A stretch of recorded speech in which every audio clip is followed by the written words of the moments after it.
Hey, good morning, good afternoon, good evening. I don't know what's going on with this stupid.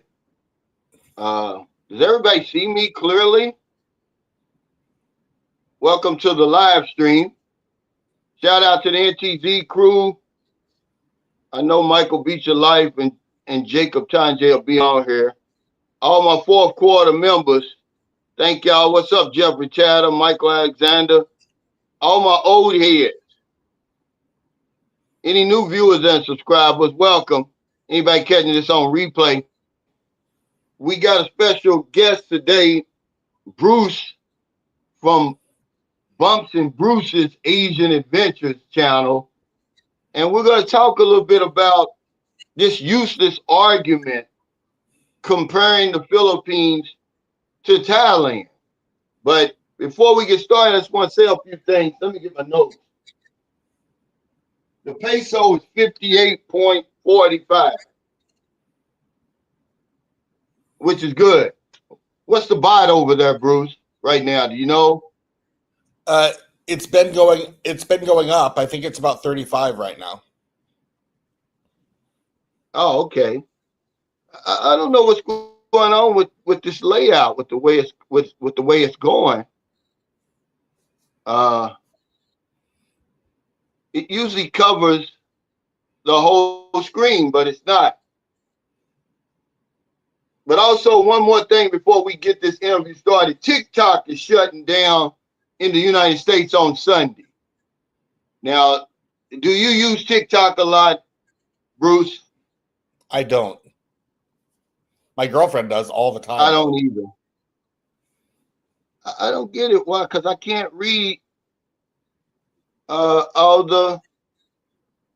I don't know if this is my phone or what. Because I can't read. Let me see something. This is so strange, man. I mean, look how little we are. Is everybody else seeing this besides me?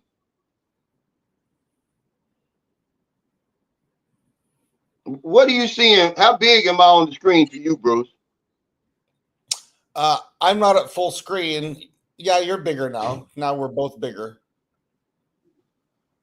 There's Okay, a well, chat see, on I the can't side. even read the. I'm gonna have to read the comments over here. But yeah, TikTok shutting down for good. They get 170 million U.S. users every month, so that's probably gonna piss people off if they're monetized on there. But kind of introduce yourself just a little bit, Bruce, and then I got some questions for you. Sure. So, quick summary. I'm from the United States, from Oregon, but I left America in 1990. I moved to Hong Kong and lived 6 years in Hong Kong. And then in 1996, I moved to Thailand, and I've been living here basically ever since. Uh, I've also been to the Philippines extensively. At one point, I did a 1 year solo motorcycle tour of the Philippines. I've been to the Philippines, I don't know, a dozen times or more. But again, I was there for about 1 year in 2022 and 2023 on my motorcycle tour. Went everywhere in the Philippines. Was intent on finding a girlfriend from the Philippines and eventually did. chose one, and I brought her over, and we're living together now here in Thailand. She's something that probably makes our situation unique is that she's younger. She just turned 25. She was 22 when we met. She's and a lot of specifics about her that we can get into. You know, she's educated. She's a very nice, sweet girl. But we've been living together now for over a year. We've been in a relationship for almost 2 years now. Yeah, because I was going to ask you about that. In the description, I made a mistake. I said your Thai wife, but I remember you telling me that you did meet a Filipina. Now, let me, Yep. since we're talking about that, let this be my first question. So, what is it about Filipinas, other than their physical attraction, just in your estimation, Bruce, why are we so crazy about Filipinas the way we are? Well, for me personally, I always say that I have the perfect life in that I live in Thailand, which I believe is a better life. It's an easier place to live than the Philippines. It's just more developed. But I have a Filipina girlfriend, and girls in the Philippines are I I hesitate to say, but I think more traditional, generally more interested in and serious about long term relationships. Uh, Obviously, this is a gross generalization, but more honest depending on who they are and how you meet them. But they're more adaptable to a Western culture and a Western lifestyle than, in my experience, my long experience, than Thai girls. They're just a better fit. Yeah. Okay, because see, that's one of the pushbacks I give people when they always try to put the Philippines down. But they end up with a Filipina woman and they take her to Thailand or Vietnam or wherever it is. I'm saying, well, you're literally taking the Philippines with you, man. Yeah, So I everything mean, that you I love the Philippines. I really had a great time on my motorcycle tour. It was an amazing place. People thought I was people when I left, and was, as you know, because I visited you. I was just on my motorcycle traveling around completely solo, and I went everywhere. 20,000 kilometers for a year, and people said it was going to be dangerous and that all these bad things were going to happen to me. No, people were so kind, and it was such an amazing adventure that, and I didn't really have any really bad experiences at all with the people. It's an amazing place, and I really did love spending time there. It's just okay. If I was going to say personally, living in the Philippines is a 8 out of 10, then Thailand is a 9.5 out of 10. It's not nowhere perfect, but it's just more developed here. There's more. I live in Jomtien, and there's like 300 amazing Western restaurants within, not only Western, but international restaurants, and, a really good infrastructure. And it's better than the Philippines in that respect. But the right girls, no, because Filipina yeah, are better.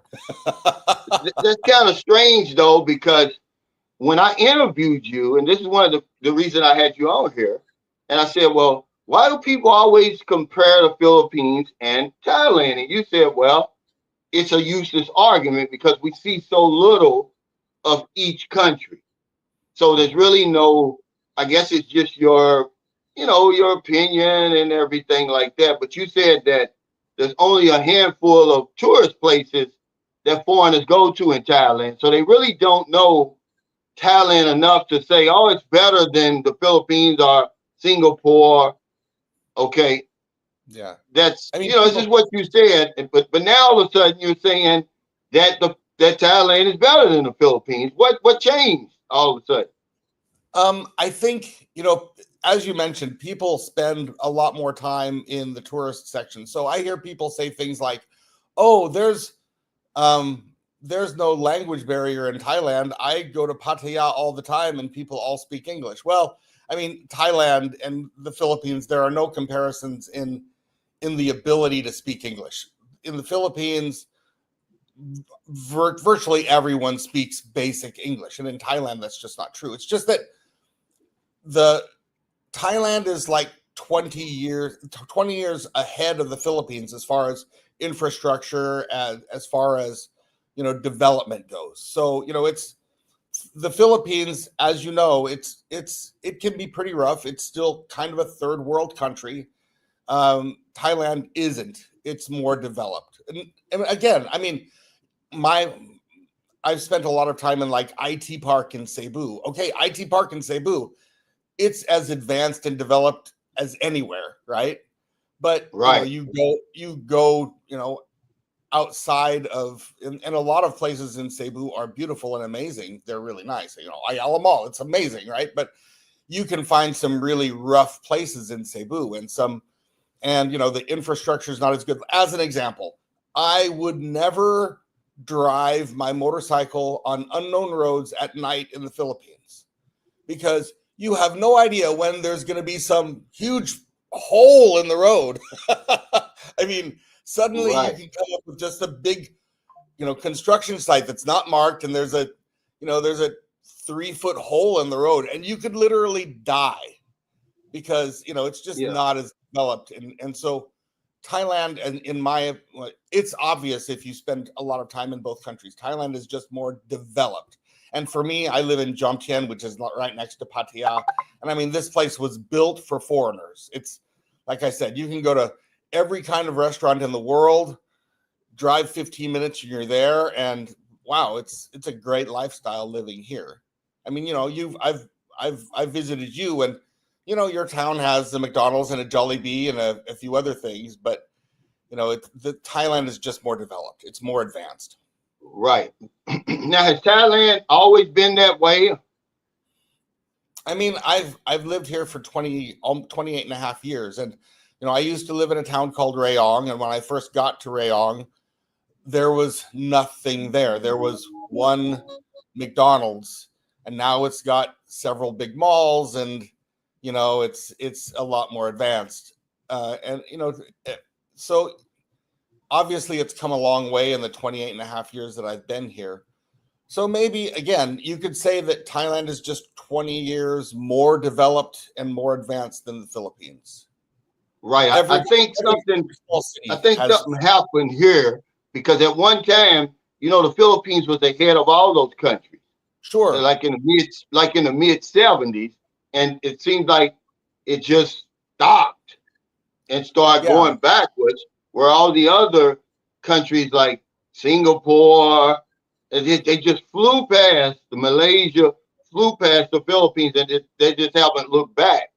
But yeah, I mean, they say that places like Manila was like more advanced than Seoul and Bangkok, and maybe not Tokyo, but all these cities were, Manila was was richer and more advanced than all of those places like 20, 30 years ago. And now, for whatever reason that I don't understand, maybe it's because it's 7,000 islands and it's hard to ship things everywhere. I don't know, but for whatever reason, it just never kept going. Yeah.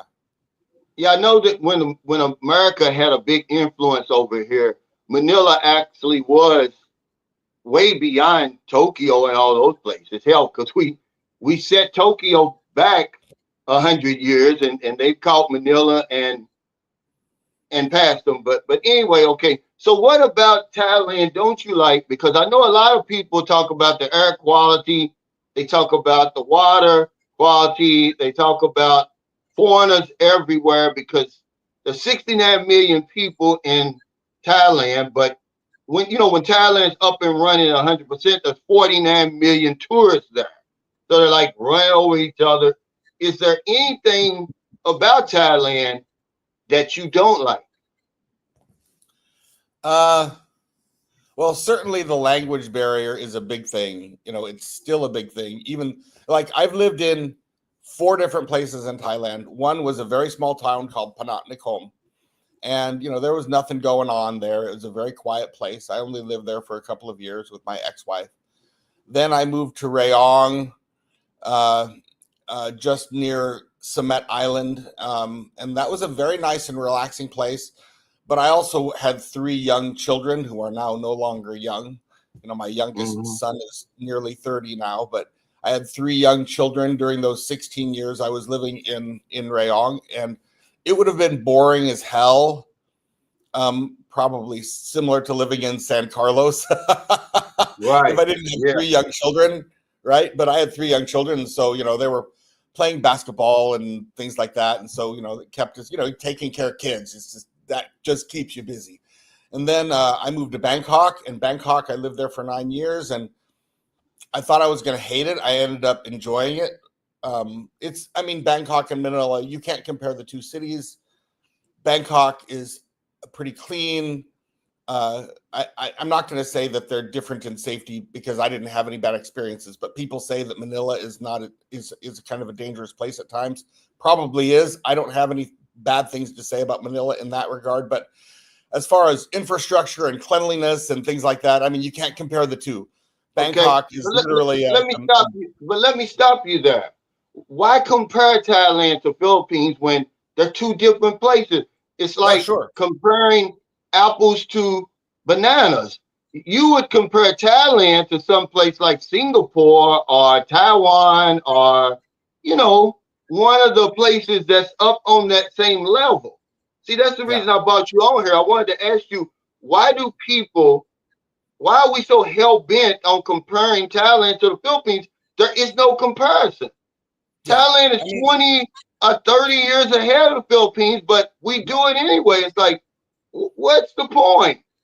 You know, why don't you compare Thailand? Because that way we can get a better view of Thailand if we compare it with somebody on its level. Same with the Philippines. If we compare it with, say, Cambodia or Vietnam or somewhere like that, Indonesia, maybe you're going to get a different, look. But hell, to compare Thailand to the Philippines, man, I think that's an unfair comparison.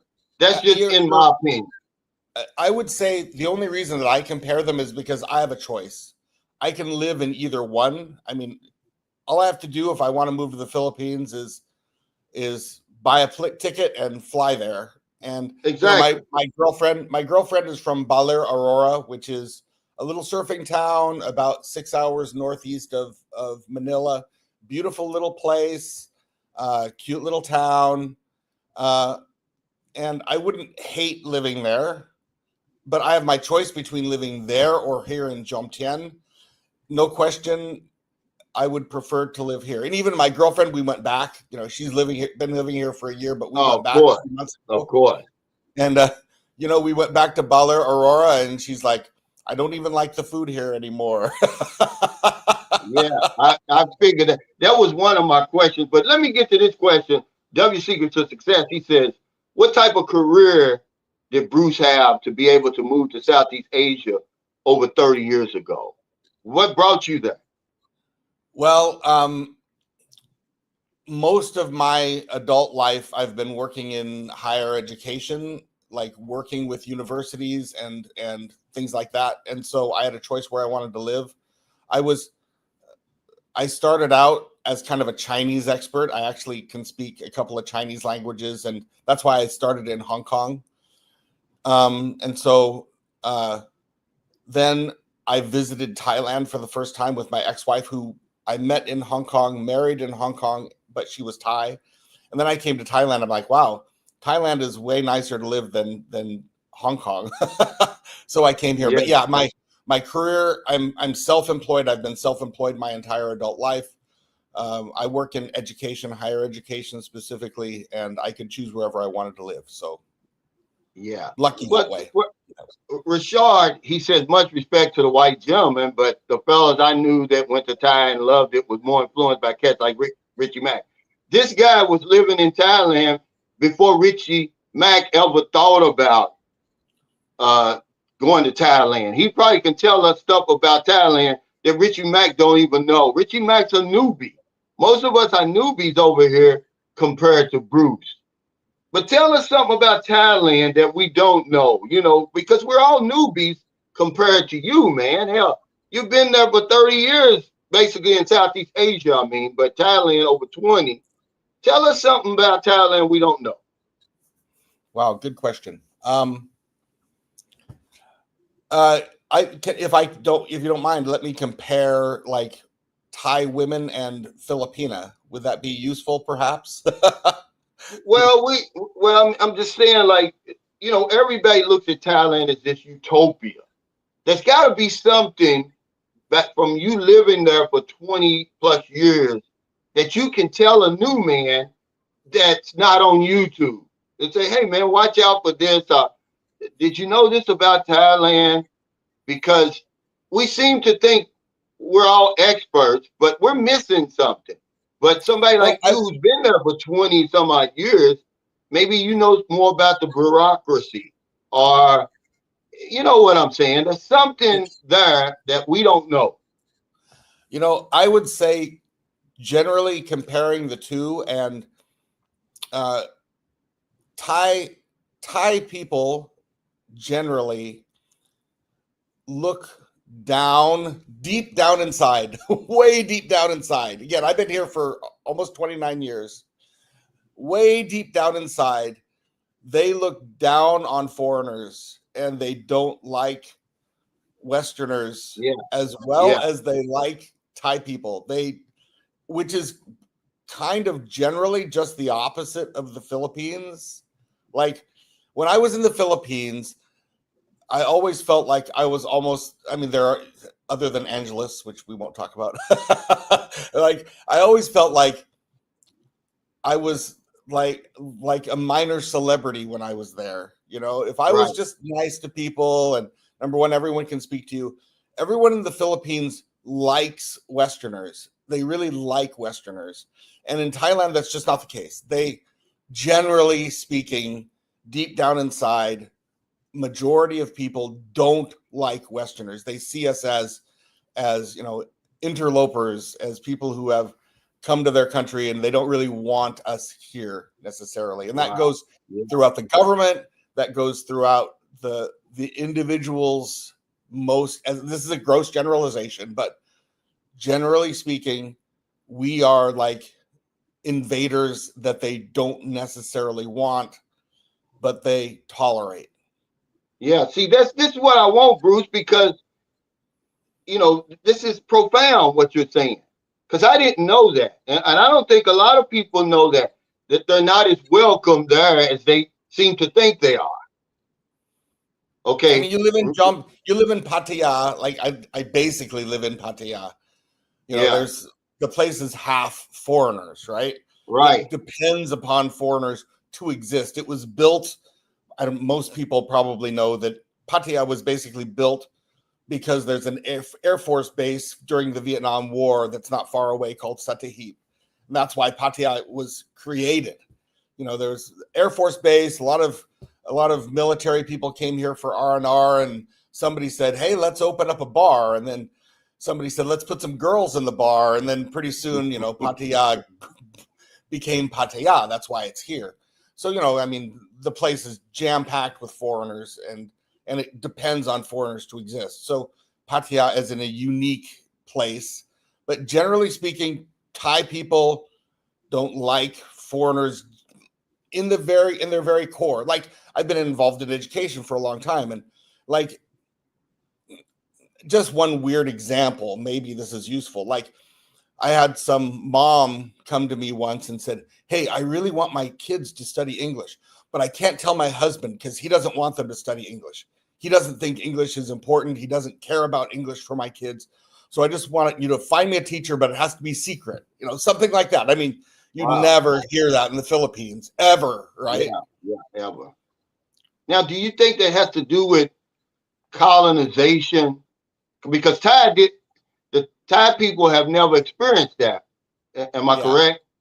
Well, does that's that what have they say. Anything to do with it? But if that's true, then World War II, they have a lot of explaining to do, because the Japanese basically controlled the whole country during World War II. So either they were on Japan's side or they were colonized. You know, they can have their pick. Right. But yeah, that's part of it. They have a very, you know, I mean, China, if you talk about national identity as far as ethnic identity more than national identity, like, we are Chinese. I mean, Chinese people, the name of the country in China is Central Country, Zhongguo, right? They believe that they are the superior race, like the Germans did, right? During you know, Hitler, right? But Thailand isn't that much below them as far as ethnic identity. We are Thai people. We believe we are better than the foreigners. Yeah, see, that's good. Thank you for that. But right here, I want to thank you for coming on here. We're not ending the conversation, but I just want to tell people why I don't interview a lot of people. I only interview people who can get their message across. People like Bruce, because sometimes, Bruce, I invite people on here, man, and everything's a yes and no answer. And it makes for a boring conversation. So I want to thank you for making this an interesting conversation. But I remember you told me something. I don't know if you remember. You said actually Thailand is more of an Asian culture than the Philippines. You remember Sure. telling me that when you were Yeah. here? I don't Can I remember telling explain you what that. you mean? Can I explain what you mean by that? Obviously, the Philippines has been so influenced by America. I mean, it's, it's not an American culture, but it's like 35% an American culture just because of the influence of America. I mean, you go to any mall and you can find an Army Navy where you can buy burritos and things like that. And there's a lot of, what's their favorite food is, one of their favorite foods is spam. I mean, and again, like when I was in the Philippines, I've been there many times, but when I was on my long trip, especially, and you were outside of the major tourist areas where there were a lot of foreigners, it's like I would walk into a mall or a coffee shop or something like that, and I was like a minor celebrity. Like people just, wow, there's a foreigner here. That's so cool. Let's go talk to him. And Yeah. so, there's such a strong American, especially American influence in the Philippines. You don't find that in Thailand. Number one, I have a lot of people ask me, and I even made a video on my channel about why it's better to find a girl from the Philippines. Well, I mean, number one, it's the numbers. Like there are 120 million people in the Philippines. 90% of them speak English. 95% of them speak English to a reasonable extent. Most Filipina are interested in some extent in meeting and dating a Western guy, having a relationship with a Western guy. So you're talking about like 50 million girls to start with. 40 million of them are interested in you. Okay, Yeah. like that's a lot of girls, right? Thailand, you have 60, 65 million, something like that. Only 10% of them, maybe probably less than 10%, speak English to a level that you can communicate with them. So now you're down to from let's say 35, we'll just say 35 million girls. There's only like 3.5 million of them who speak English to a reasonable extent, and I'm probably being generous there. And of those, only like 25% of them are interested in Western guys. So you're talking about like less than a million girls or a million girls to choose from nationally, compared to like 40 million girls in the Philippines. And not only that, so the numbers are just, the difference in numbers is staggering as far as who you can date. Yeah. Right. And not only that, culturally, I think Western guys have an easier time and a better time dating Filipina. I think we're more compatible. I mean, I have a video on my channel comparing Thai and Filipina to cats and dogs, and I don't mean this as any derogatory sense at all. Right. Some people like cats. Cats, they're not man's best friend. They're Right. they're very independent. They run around and do whatever the hell they want, and then maybe once in a while they'll come to you if they want some affection. They depend on you for their food, maybe, but they're very independent creatures. And dogs, they will be waiting for you when you come home, and they'll be so excited to see you. And you call them, they come running to you. They're very, very loyal. They're very loving. That's kind of the difference between Thais and Filipinas. Thais generally are very independent. The word selfish is too strong of a word, but Thai women care about themselves first, second, and third. And they're not that, and Filipina are not the same. Filipina are, again, not in a derogatory way. They're like loyal dogs. They're a man's best friend. If you find the right one, as hopefully I did, and hopefully you did, I mean, knock wood, I've been together with my girlfriend for 2 years now, and everything's great. Right. Despite our huge age difference. If they How love you, they How love old are you. you? How old are I'm you? 61. So yeah, we're the same age. I remember that. But you're throwing out some gems that we normally don't hear from these Thai bloggers. See, you're giving a lot of information. That's why I brought you on here. You're giving a lot of information. See, they don't tell us that. So was your ex-wife Thai?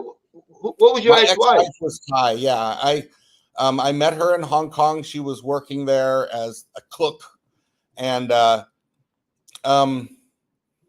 I can't really compare her to normal Thai girls because she has some problems from her childhood and her past, and she has some mental issues. Honestly, we stayed married for 18 years because we had 3 kids, and that's another story I don't want to get into. But the Thai women are definitely generally more mercenary, more worried about themselves first. I mean, from my experience, obviously you can meet Filipina who are on the dating apps playing the game, right?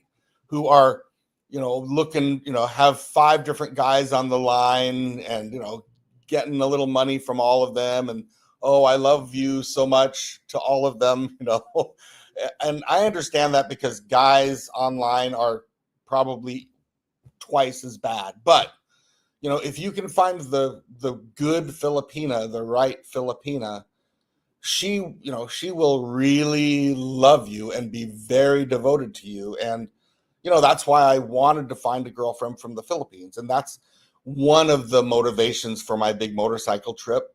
I kind of hoped by the time I finished my trip I'd find a girl. I wasn't looking for a much younger girl.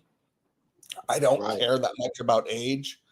But I ended up meeting a girl who had just finished her degree. She was working as an electrical engineer. And she was only 22 at the time that I met her.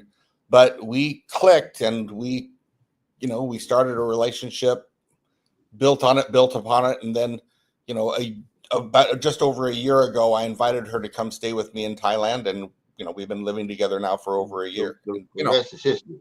See, what you're talking about is different than what I'm seeing on YouTube with these vloggers, because they're telling you, they're making, by the actions, by their vlogs they're putting out there, that there's all these beautiful Thai women over there. They're waiting for you to get over there.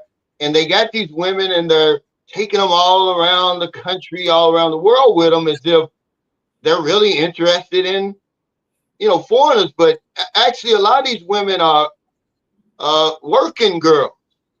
Yeah, I mean, again, we just go through the numbers. There are just nationally here in Thailand, there are only a handful of girls, I mean, a handful as in a few million, who speak English to a reasonable extent, who are interested in foreigners. And, okay, Pattaya Jomtien, you can find a lot of girls who are like, well, gee, I'd rather have a foreign boyfriend who pays all my bills than work in the bar, or even work as a waitress in the bar. And you get tons and tons of, this was my problem when I was looking to date girls in Thailand. You'd meet some 30-something-year-old massage.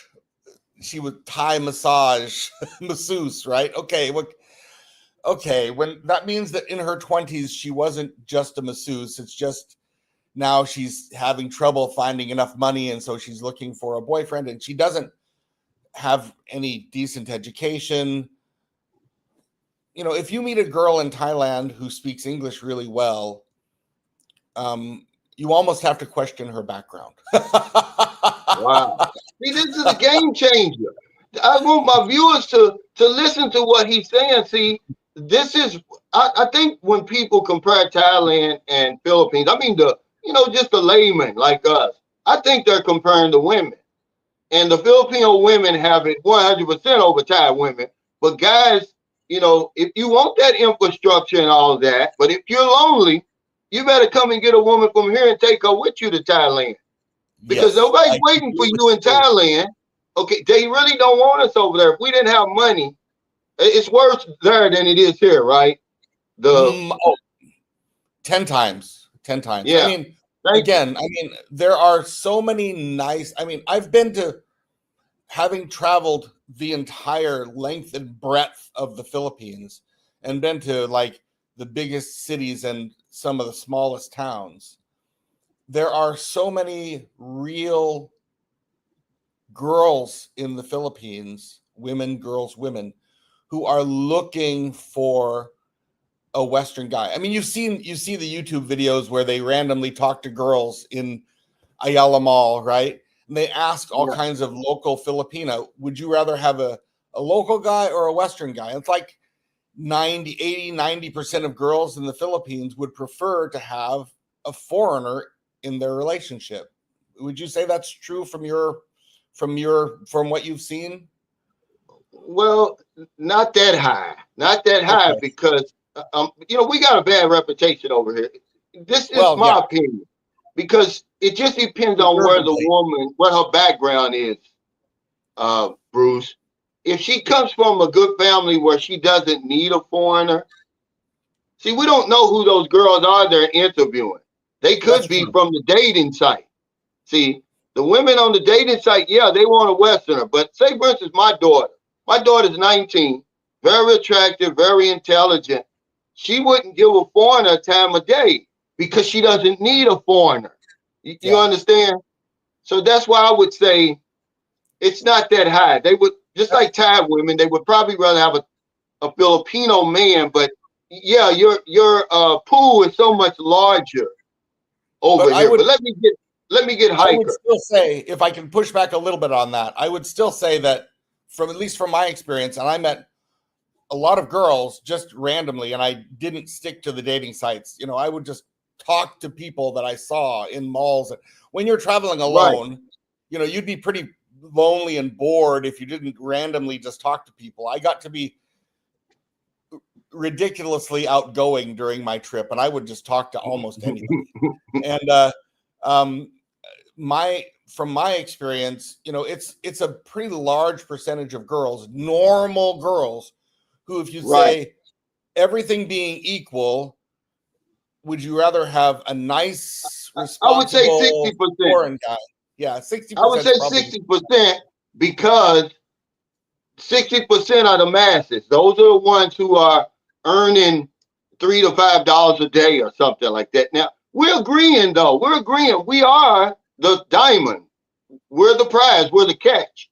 That's why they really want us. But so I would say, about 60% of us But again, do. But the big difference is let me acknowledge I don't. Hiker. He's a new member. And welcome, Hiker, and thank you for your support. Welcome to the fourth quarter. But and Okay. again, it would be substantially lower. Like my daughter is 26. Um, she's been a model and an actress, so Yeah. obviously she's like gorgeous, and she has never ever dated a foreigner ever. She was raised in Thailand. She doesn't even consider it, and it's just not even something that she even thinks about. But I know, one thing I should admit, like when you get into the upper echelons of society in the Philippines, to the top 10% who go to the very best universities and get really Yeah. good jobs and have good families, I don't think many of them would consider a foreign boyfriend unless that foreign boyfriend was something kind of special, pretty close to their Or age, maybe really good education, really good background, something like that. or the middle class over here. Yeah. Or the middle class. It's the same thing. If you go to Dumaguete, that's why guys have such a hard time meeting women on the street in Dumaguete. Yeah. Because a lot of them girls, they go to those prestigious colleges there. They come from middle class families. Okay, and there's a lot of young, attractive Filipino men there, and they just really aren't interested in foreigners. Um, And but I just have a funny story about Dumaguete. That's the first time I ever saw you. I didn't talk to you at that time, but I was sitting in that coffee shop, Ground Zero, just hanging out, right? I didn't know. I just, oh, there's a good coffee shop. I think I'll go there and hang out for a couple of hours. And suddenly the place was flooded with like 150 foreigners. And it turned out that it was a vlogger get together. I had no idea. I was just sitting there. And there was and every table was packed and people had to share tables because there's so many people there. yeah, And there was some I guy remember there. that. There was some guy there who's sitting next to me, and he was like, oh, I've been here for 3 weeks. I'm desperately trying to find a girlfriend, and I haven't had any success. I'm like, dude, why the hell did you come to Dumageddon? I mean, look at this room. There's 150 foreigners here, and these are just the vloggers. Like, you want a girlfriend in the Philippines, go to Tacloban, okay? Or you go to Iloilo. And you go to some place where there aren't very many foreigners. And I guarantee you that if you just hang out there for a month and you just talk to people and be nice, talk to guys and girls, talk to people of all ages, show that you are a good person, an honest person, be honest about who you are and what you're doing, you're going to find a girlfriend, man, because there are plenty of girls who would be happy to have a nice Western boyfriend, right? So, but Dumageddon, I mean, the place is filled with foreigners. Don't come here for a girlfriend. You might want to find a girlfriend in Tacloban and then move to Dumageddon because you like the Chicago deep dish pizza, which I do. It was amazing. But you know, you were the one who told me. You were the one who told me about that place. But see, you say the exact same thing I tell guys. I say, if you want to really meet a woman on the street here, it's going to take a little while. They got to get to know you and see that you're okay. And, you know, once Filipinos start trusting you, see, I've been in San Carlos City for 6 years. I don't even look the young women in the eye anymore because they know me now. They know I'm not some rapist. They know I'm a decent human being. And it could cause me a lot of trouble here. I could probably have, you know, but you're right about taking your time, going around the people, letting them see that, hey, it's a decent guy. Yeah, and I have a lot of friends who are like from the West who are trying to try and get in a relationship, and they go to Cebu for 3 days. And they're like, oh, I couldn't find a girlfriend. And like, it takes time for them to realize, I mean, as you have experienced and known hundreds of times or heard the story hundreds of times, if not thousands of times, there are so many Westerners here who give all the rest of us a bad rep because they come and they're just scammers. I mean, how many times have you heard this story from a girl in the Philippines? Oh, I met this guy online and he was so nice and he said he wanted to marry me and he came here and we spent 2 weeks together and then he disappeared. Yeah. Well, you must have read my man because I just did a video. Don't lump us all foreigners aren't the same. But yeah, I saw you know, yeah. But there are, true. Unfortunately, like, I don't know what percentage. I roughly say 50% of the girls that you meet online are scammers, and 80% of the guys that you meet online are scammers. They're just, you know, for the girls, you know. Yeah. But you know, see, the guys, that's the point I was trying to make.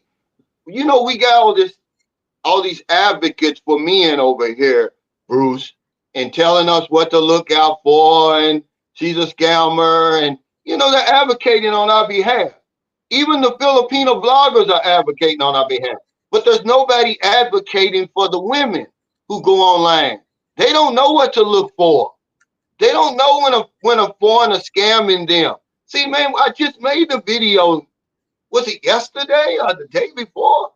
You know, you're speaking my language, man. You know, I'm not on here just talking. I'm telling people what I'm seeing. It's guys who are coming over here, man. They using and abusing these women because it's so easy. The women are, you know, they have so much at stake. It's almost like they have to trust you. And then these guys come over here, man. They get all they can eat, like walking into a damn, you know, all you can eat buffet. Yeah, I'm sure you've and heard running out without paying. Yep. I mean, I've personally heard like hundreds of stories about guys who have scammed girls, and there are so many scams. I don't want to tell them because I might give people the wrong ideas, but I've heard so many scams of what guys have done to girls. It's just, and a lot of these are guys bragging about what they did. Man, I'm gonna tell you, you're on here for a reason, Bruce, because I said the same thing. But we don't hear that side. We don't hear that side at all. You don't see that on YouTube at all from the men or the women. Yeah. Dude, you spitting gems today. You telling the 100% fact. Well, I've been here a long time, and even the Philippines, I spent quite a bit of time there, and I think, you know, I've because I've been in Asia for almost 35 years. Like my thinking and outlook has changed. I'm kind of like half Asian, half American now. Wow. He said, Cal, this is a great perspective because I honestly don't know the difference. This is going to be a good one. So thanks in advance. Yeah, I brought him on here because he's been over here, man, for so long. But people don't follow your channel. I don't get it. You know, because you don't have bikinis and stuff on your thumbnails or something. Man, this guy's got a hell of a channel, man. He's got a lot of information. But these are the channels we should be watching, but we don't watch them. We watch the same channels over and over. So I try to bring people on here that are interesting, that really have a real perspective, that have good information over here. And you're one of them. I don't interview those guys. They ask the same question. Well, why did you come to the Philippines? And But you're serious about your channel. I'm not. I mean, I do it kind of as a hobby. Like when I started my channel, the only reason I did it is because I had this crazy idea to go to the Philippines and just start driving around. Okay, that was cool. But then I'm like, well, if I'm going to spend, 6 months to a year traveling around the Philippines, I should probably have some historical record of it. And my sister was like, my first question my sister asked me was like, why are you doing this motorcycle trip? I said, because I can. She's like, okay, that's a really good answer. and then the next I said I was going to do YouTube videos, and I knew nothing about doing YouTube at all, zero. And she said, why are you doing that? Who's going to watch it? I'm like, nobody's going to watch it, but at least it's like a historical record. And even now, like I go back and watch some of my videos of places I've been, and I'm like, oh, I forgot all about that. That was cool. That was fun. Even if it's just for me. well, that's one of the questions I've got because you were telling me when you were here, because Bruce stayed in my guest house. He said, Cal, I saw some eye-popping natural beauty in the Philippines, but nobody was there. You said it's like, oh, well, you like some eighth wonder of the world type stuff you saw over here, right? Oh, yeah. Share that. Yeah. Oh, yeah. Like the reason I decided to go on my trip is because I'd been in the Philippines like 10 times, I suppose, before that. And every time I was just Manila, Cebu, Davao. I love Davao, by the way. Manila, Cebu, Davao. Manila, Cebu, Davao. That's all I ever did. And then once, just by bad luck, I was here on work, and there was this big national holiday because of elections several years ago. So I had like 3 days that I had nothing to do. And I'm going to do something that I've never done before. I'm going to go to some resort on the beach in the Philippines. I'd never seen a beach in the Philippines. Ridiculous, right? So I decided to go to, what's the name of that island? Is it Boracay? No, Boracay. Thank you. So I decided to fly to Boracay. And when I went to Boracay, I flew to the airport that's like 2 hours away. So I was in this van, and I had to take a van to the pier to go to Boracay. And I'd never been out of the city in the Philippines before. And we're in this van, and we're like going through little villages and through jungles and along the beach. I'm like, this is amazing. And it would make an amazing motorcycle trip. So I decided randomly to go on this motorcycle tour. Just flew to Manila, bought a motorcycle, and started driving. Literally that much planning. So driving around the Philippines, I mean, you go to these amazing places. There's a place called Blue Falls, which is up in northern Luzon. It's like these underwater caves, and the water's completely like bright blue, and you're driving down you're driving through. It's like the Philippines is incredibly new, like it's a volcanic chain of volcanic islands, right? So it's new. They have these huge rivers with giant boulders, and like it's really rough, right? It's not tamed. Like you never see anything like that in Thailand. There's nothing. It's a much older piece of land. Like there's been 100,000, 200,000, 300,000 more years of erosion that smooths everything out. But the Philippines, there's a lot of rough places and a lot of natural places that are just amazing. Yeah, Blue Falls in the up there in. Yeah, that's what you were telling me. Yeah, that Blue place Falls. is amazing. And there's a lot of places, and there's so many natural wonders in the Philippines that are beautiful. Now, you broke it up though. You didn't just stay over here for 1 year. You broke your trip up. Yeah. I mean, as an example, everyone was, Christmas starts on the 1st of September. And so I'm like I knew that Christmas wasn't going to be a fun place to be as a single person in the Philippines. It's such a family event. So I came back to Thailand for Christmas in 2022 and spent Christmas here. And, whenever I got bored or whenever I didn't feel like renewing a visa, I just fly back to Bangkok because, I own a condo in Bangkok, and I just fly back for, a week or two, or maybe I had a business meeting, whatever. I'd come back and forth. But I was in the Philippines basically for 9 months out of that 1 year of travel. And again, I've been to the Philippines like over 10 times other than that as well.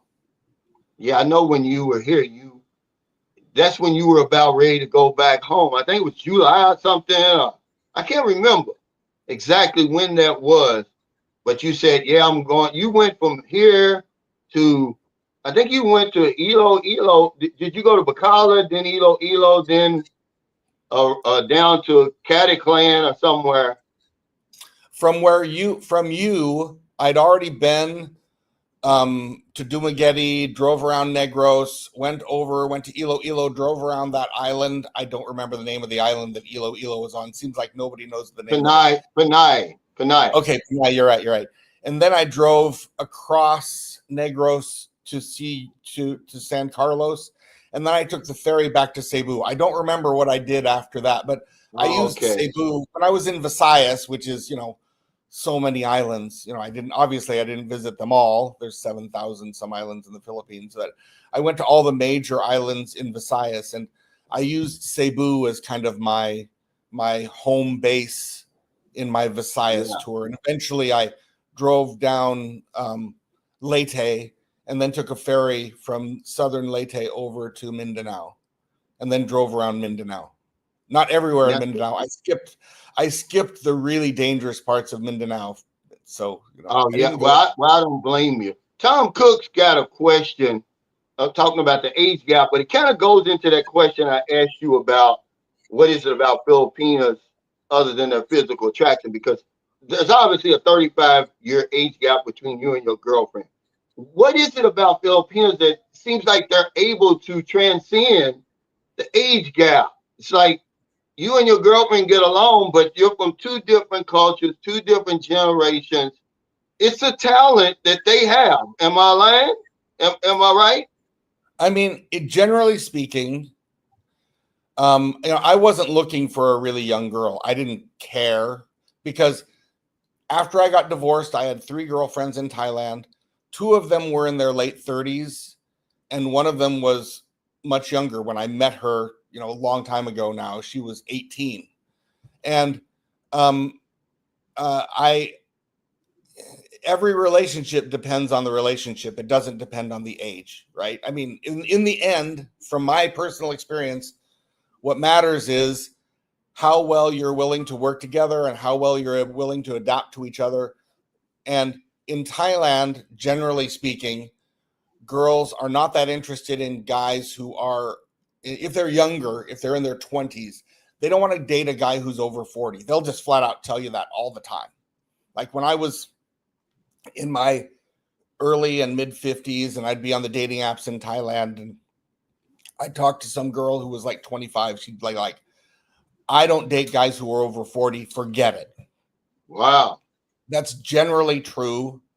for normal girls. I mean, yeah, okay, you go to the bar, they'll date anybody, right? Or they're Yeah, right. girls with the bar mindset, right? They'll date anybody. But generally speaking, Thai girls are not that into the age gap.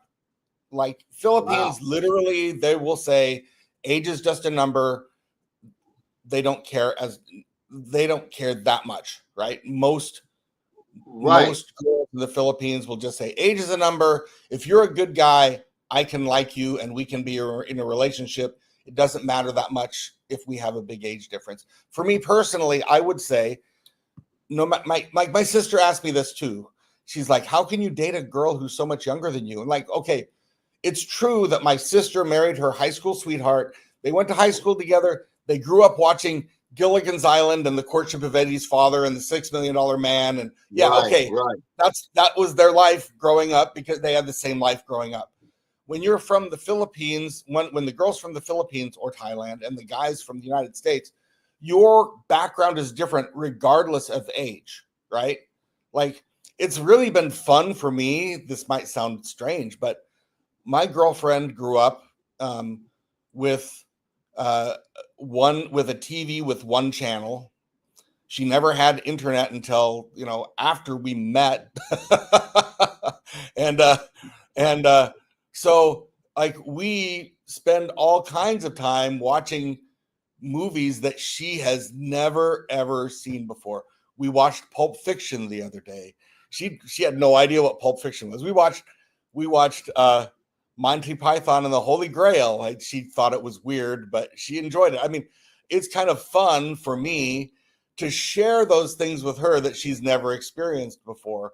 And I don't mind watching Monty Python and the Holy Grail again, and it's her first time, and so everything is new to her, because she grew up in a poor family and she had one TV which had one channel, and and we can share those things. Like, okay, my again, I use my sister and brother-in-law as an example. They've been married for 45 years, 40 something years.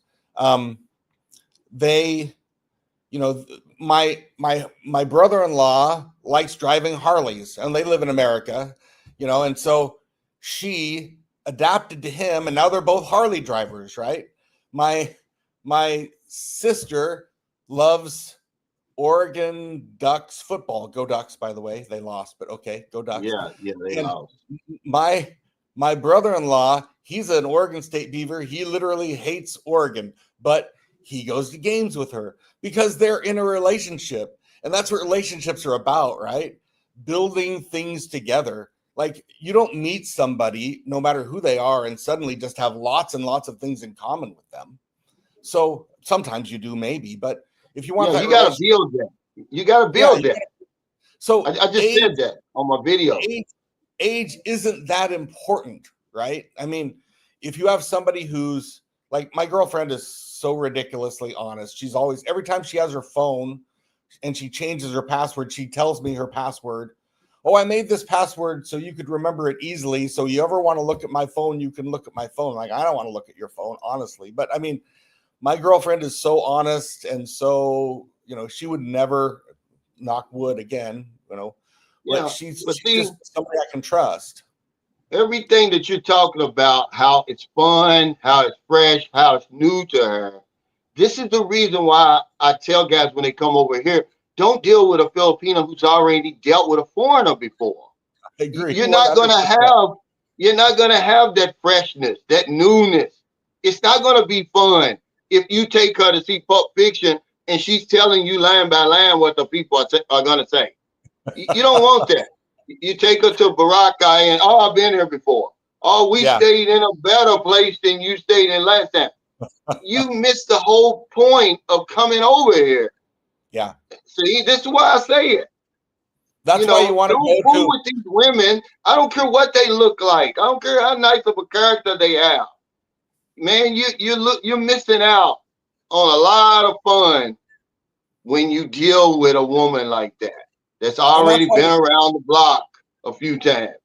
that's why the Philippines is such an amazing place to find a great relationship, because if you get out of those places with lots of foreigners and you go to a place with very few foreigners, you can find educated, intelligent, and serious women who really want to be in a relationship, but they haven't they're not jaded from having 4 foreigner boyfriends who already burned them, and they're not like they haven't gotten to the point where let's just see how much money I can get out of this guy. It changes completely. Well, he says if you want a respectable woman, go to Laos. But just because a woman, is trusting and, just because she had sex before marriage doesn't make her, a bad woman. I mean, okay. Did you go to Laos to get a woman, Izzy and Chris? Or do you have a Filipina? I mean, I don't want to have sex after I get married and then find out she got elephant pussy. Okay. You know what I'm saying? Now I'm stuck with that, but that doesn't, I don't know, but. And there are, again, the numbers in the Philippines are staggering because there are plenty of girls who've been around the block and had lots of foreigner boyfriends before. Okay, a little bit about my girlfriend and I. Like, she was somebody who didn't want to have a boyfriend until after she finished her university, after she finished studying. She promised her mom that she would finish her university. And, there's lots of her friends who are, getting pregnant and, dropping out of school and things like that. And so she had promised her mom that she wasn't going to get married. She wasn't going to have a boyfriend until she finished university. So I was her first boyfriend. Now, we had a little bit of problems in the very beginning where, it was a long distance relationship and I won't get into the details, but I broke up with her for a short period of time, a couple of months, and she was inconsolable. And her boss, who was an Italian American, an engineer, 20 years younger than me, he was after her hard. He wanted her bad. And I mean, he was every trick in the books. He was, you gotta, she's an electrical engineer. So he was like, you gotta come to the main office in Manila and spend a couple of days on a special project. And I don't really want to have you spend money on a hotel. So you can sleep in my extra bedroom in my condo. And he was like every trick in the book trying to get this girl. And she wasn't interested. And then we got back together, and you're talking about good girls in Laos.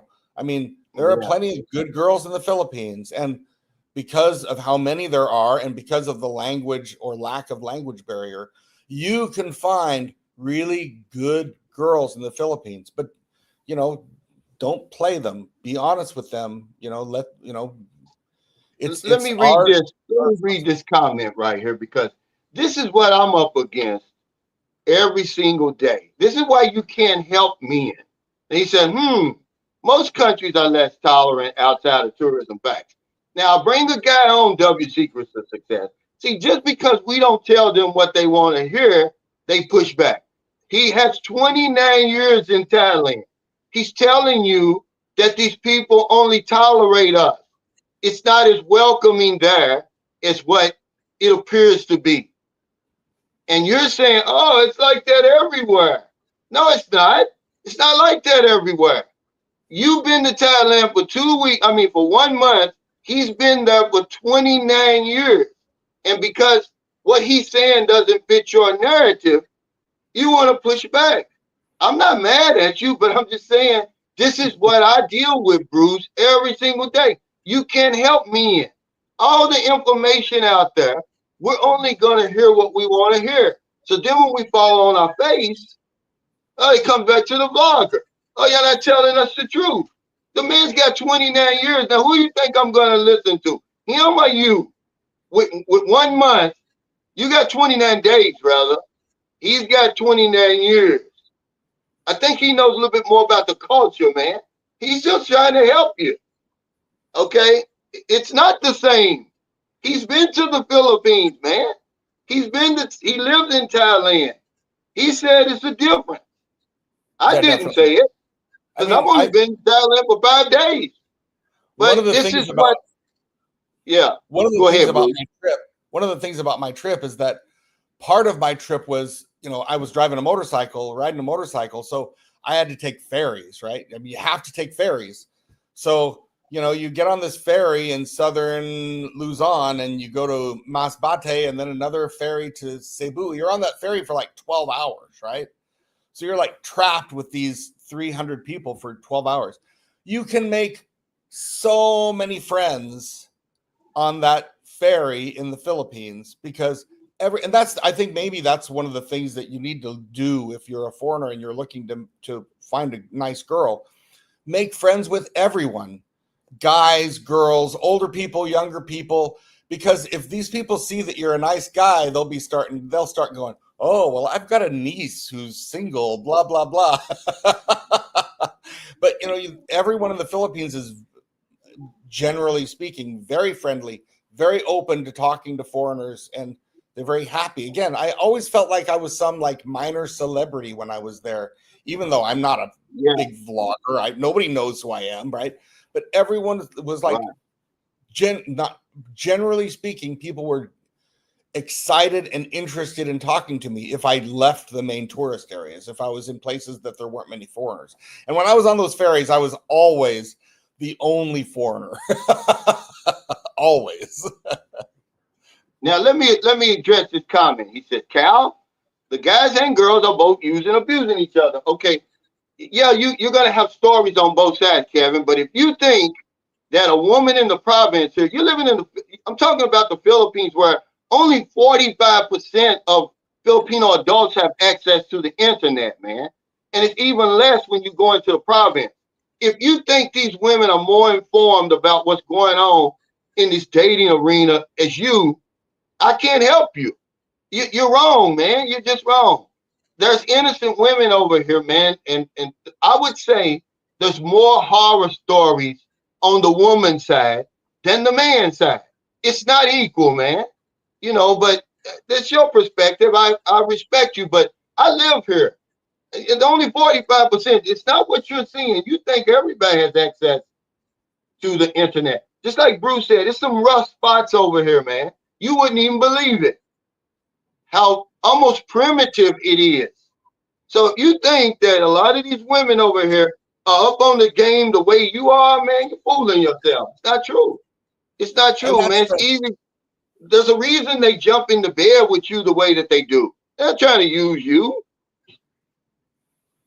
again, Okay, he my said, perspective is 80% of guys and 50% of girls online are scammers. That's my perspective. yeah, yeah. But here's TJ. He's on here. He did the same thing you did. He came over here, got a Filipino woman, and now he's living somewhere else. I mean, if that's the way to do it, don't come over here and say, oh, and put the Philippines down, and because you like the infrastructure somewhere else, but you lonely as hell, and you beating yourself unconscious over there with your hand. You jacking off every night. What good does the damn infrastructure have to do? Nothing. The infrastructure is not going to jack you off. Okay. So you come over here, you get a woman and you take her there. Okay. But one of the reasons I reached out to you recently was because I don't know these people, but there's that famous TikTok couple that just broke up, and the guy's like in his 60s and the girl's in her 20s.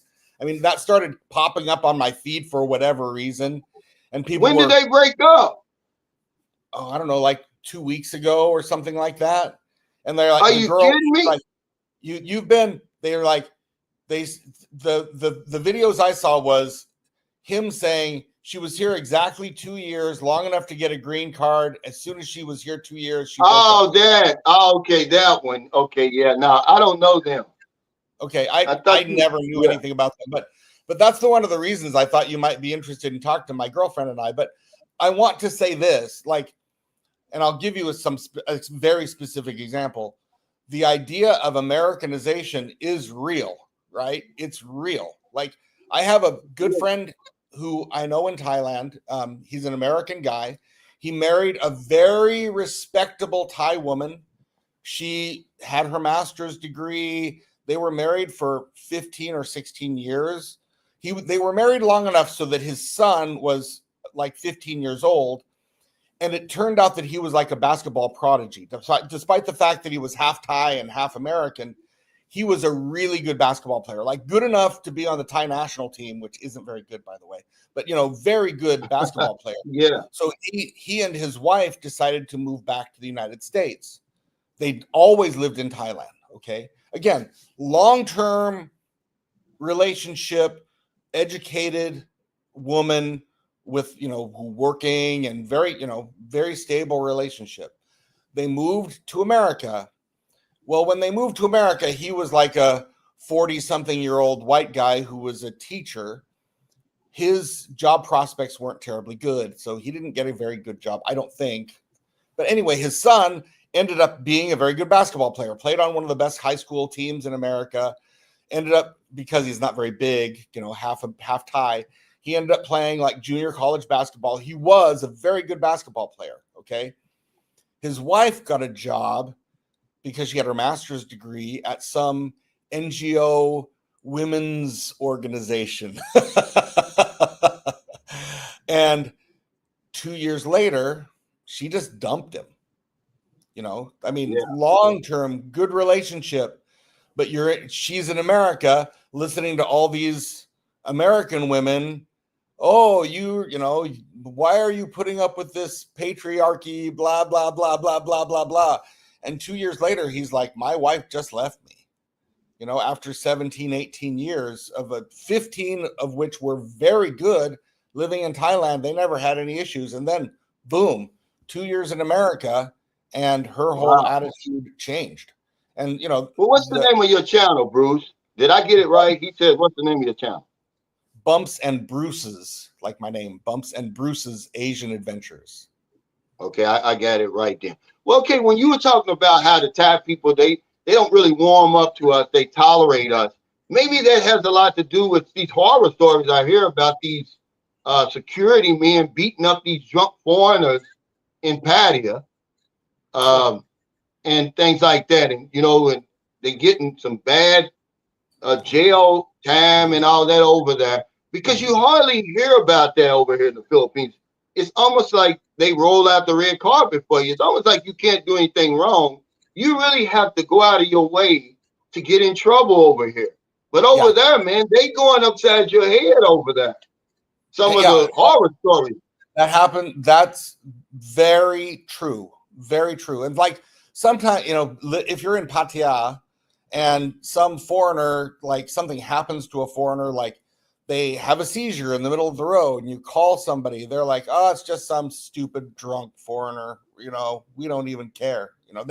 I've literally heard that story many times of people who've had some medical emergency and nobody even bothers to come because like it's just another stupid foreigner. I mean, that happens here. It's again, the underlying deep down perception of foreigners in Thailand compared to the Philippines is completely opposite. Yeah, I think this is important for people to know, not that it's going to sway them one way or the other. And we're not comparing the Philippines to Thailand. We're just talking about Thailand and the way the people perceive you, because we don't get that story, Bruce. We get the opposite. Okay, we get it as if it's the Philippines when you go to Thailand or whatever it is. And you're saying, with your 29-year experience over there, that's not the case. I think that would help me as far as if I want to relocate there. That's why I'm going to vacation in Thailand and I'm going to live here. That's just me, because I don't want anybody just tolerating me. Not me. I would get in trouble over there if they looked at me a certain way, I treated me a certain way. I would. Okay. And see, I think that's why, because I've been here so long, and I mentioned earlier, like I'm kind of half Asian now, and like I'm very good at acting Thai, right? I mean, I'm very jaded, chill, relax. I mean, it's really tough to get me annoyed or angry, and so Thai people generally like me because I act very Thai. I mean, I've got 3 Thai children, right? I mean, they're literally Thai. They spent their whole lives here. And they're like my oldest son is 30. He was, spent his entire life here, just moved to America a few years ago. My other 2 kids, they are so Thai they would never leave Thailand. They are here for life. My oldest son, kind of oddly, he grew up watching The Simpsons and reading Harry Potter, and he's always thought of himself as American. So he lives in Portland. Okay, go live in Portland. It's fine. Wow. That's interesting. Now, okay, he's saying that Bruce is dropping great gems and fueling Cal's ammunition stockpiles of talking points against Thailand. He said, he would bring them up every time. But see, I don't have any skins in the game. I'm trying to help. I brought him on here because he's got an insight on Thailand that nobody else that I've ever seen that's on YouTube. It's either one extreme or the other. And they've only been there, but they're newbies, basically. This man's got 29 years there. I mean, he can help us if we're listening, but we don't want to listen. Okay, I love it here. Yeah. I mean, I get along well here. Everything, I've been working here for years and years, and I have a lot of, relationships, and a few of my best friends are Thai, but I like living here because there's so much more to do. There's so much more, like activities, like. Right. It helps though that you've got that Filipino girlfriend next to you, doesn't it? Doesn't that help?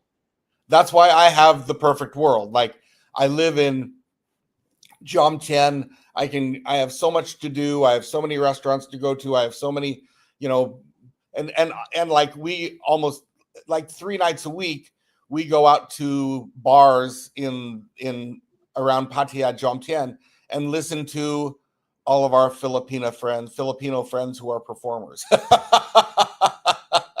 Yeah. Have you read the book Private Dancer? Yes. I know the great book. I know the guy who took the cover. I know the guy who took the cover photo for that. A guy named Paul. He's from New Zealand. Yeah, that's a good book. That's a great book, and it kind of says what you say. This guy fell in love with the woman. I'm not going to tell the story, but she looked at him totally different than the way he was looking at her. Yeah. But I mean, but I think when we go to places where we want them to speak English and we think that they should accept us, I think that's Americanism. I think that's our what I want to say, our arrogance. Yeah. That everybody, wherever we go, people are supposed to like us, and people are supposed to roll out the red carpet for us. We're Americans, and then we get a rude awakening when we go to some of these places where you're not really welcome. We'll tolerate you. You don't impress me over here. I'm not going to, because that's one thing I was told. I think you told me, where they're never going to learn English. English means nothing to them in Thailand. Yeah. Okay. It's not important. That's all. That story I told you in the beginning about the mom who wanted to secretly get her kid English lessons and wanted to pay us a bunch of money in advance because she didn't want her husband to find out that her kids were studying English, because they're like, why? We live in Thailand. Everything we do is Thai. We don't care about English at all. It's not important to us. So that's shocking to Americans though, because we are arrogant like that. We're entitled.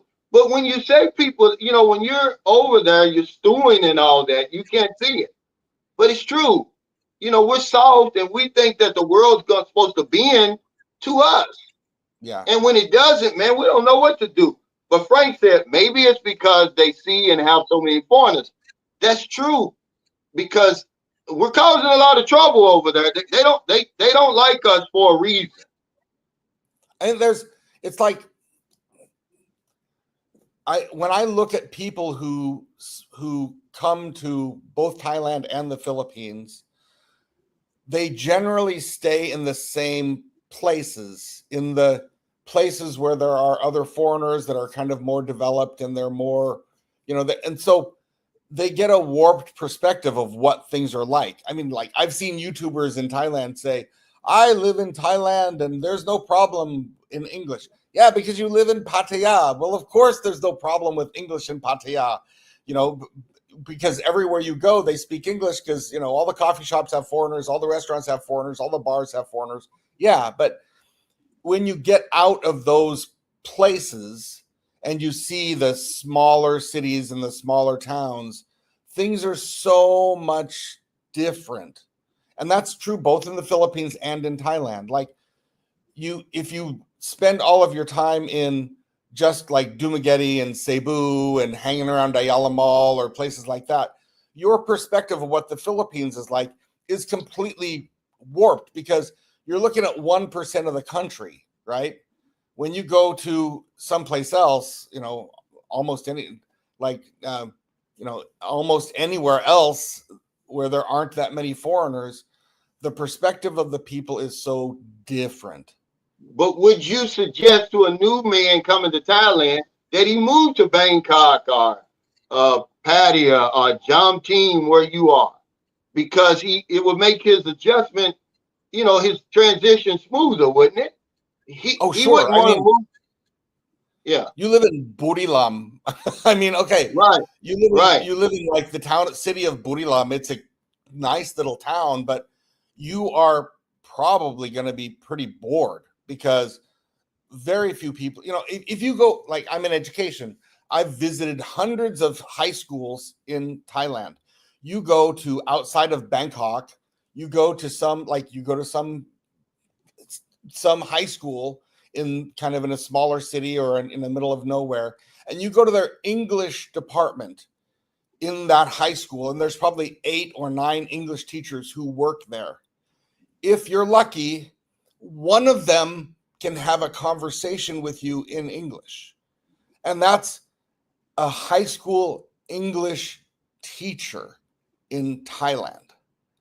Yeah. I mean, in the Philippines, the situation is so different. If you move to Burilam, what are you going to do? Because almost no one can communicate with you. And, there isn't there aren't the entertainment or the restaurant options or just the basic things that you want to do every day in your life. So it's not the Thailand. It's not the Thailand that people put out there on YouTube. Okay. Yeah, because they have a warped perspective because they are only in Bangkok or Chiang Mai or Phuket or Pattaya. Absolutely. And this is what you were telling me when you visited here. You said these people act like they're experts on Thailand, but they've only been to, you said 8 places, right? What's the 8 that you told me? What's the 8 places you told me? Yeah, like Thailand. I mentioned that about the Philippines. Like the Philippines has 1,000 places that are cool to go, right? But they aren't swarming with foreigners because there are 1,000 of them, right? But Thailand has Bangkok, Chiang Mai, okay, maybe Chiang Rai, Phuket, Krabi, Pattaya.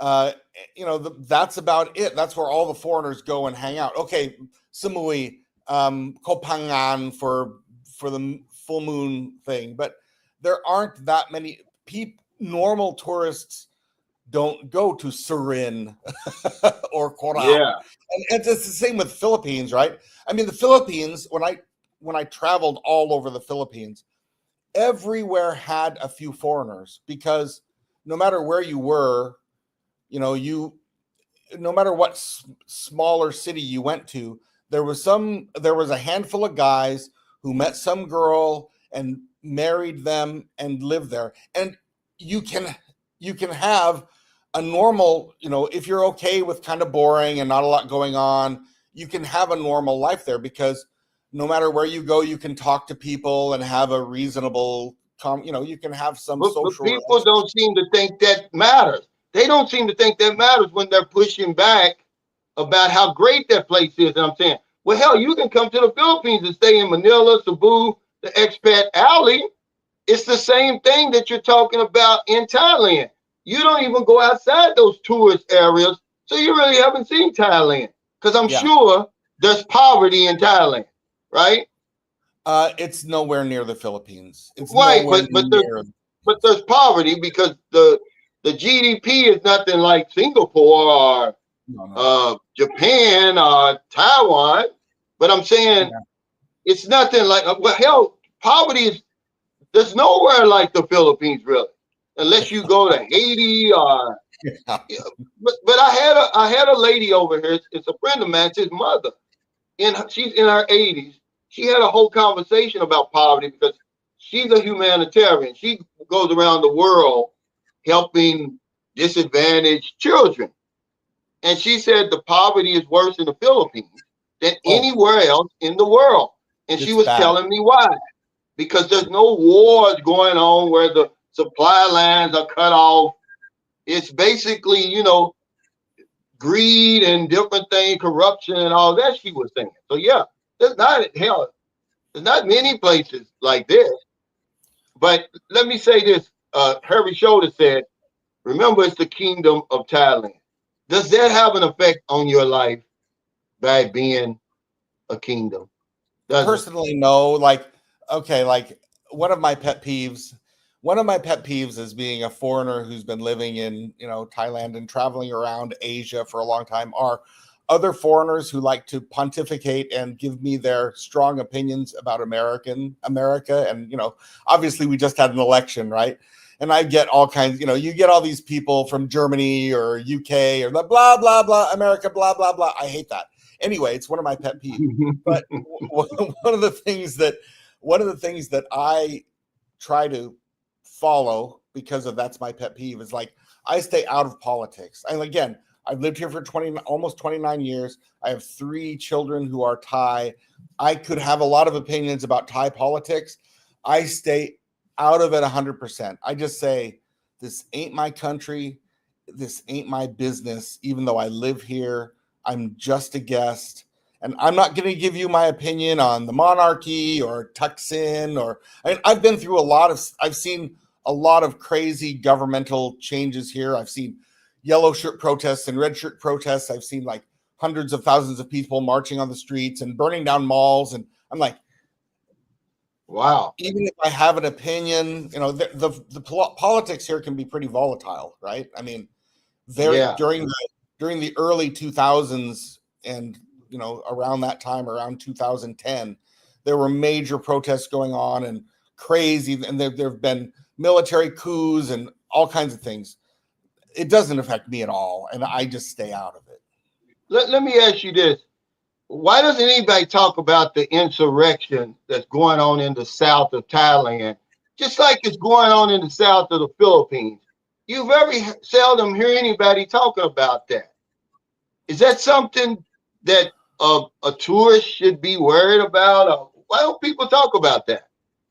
Well, there are 3 provinces in the very south that aren't tourist spots and nobody cares about that I've never been to. I've been almost everywhere in Thailand, honestly. I've been here a long time and taken a lot of like road trips and things like that.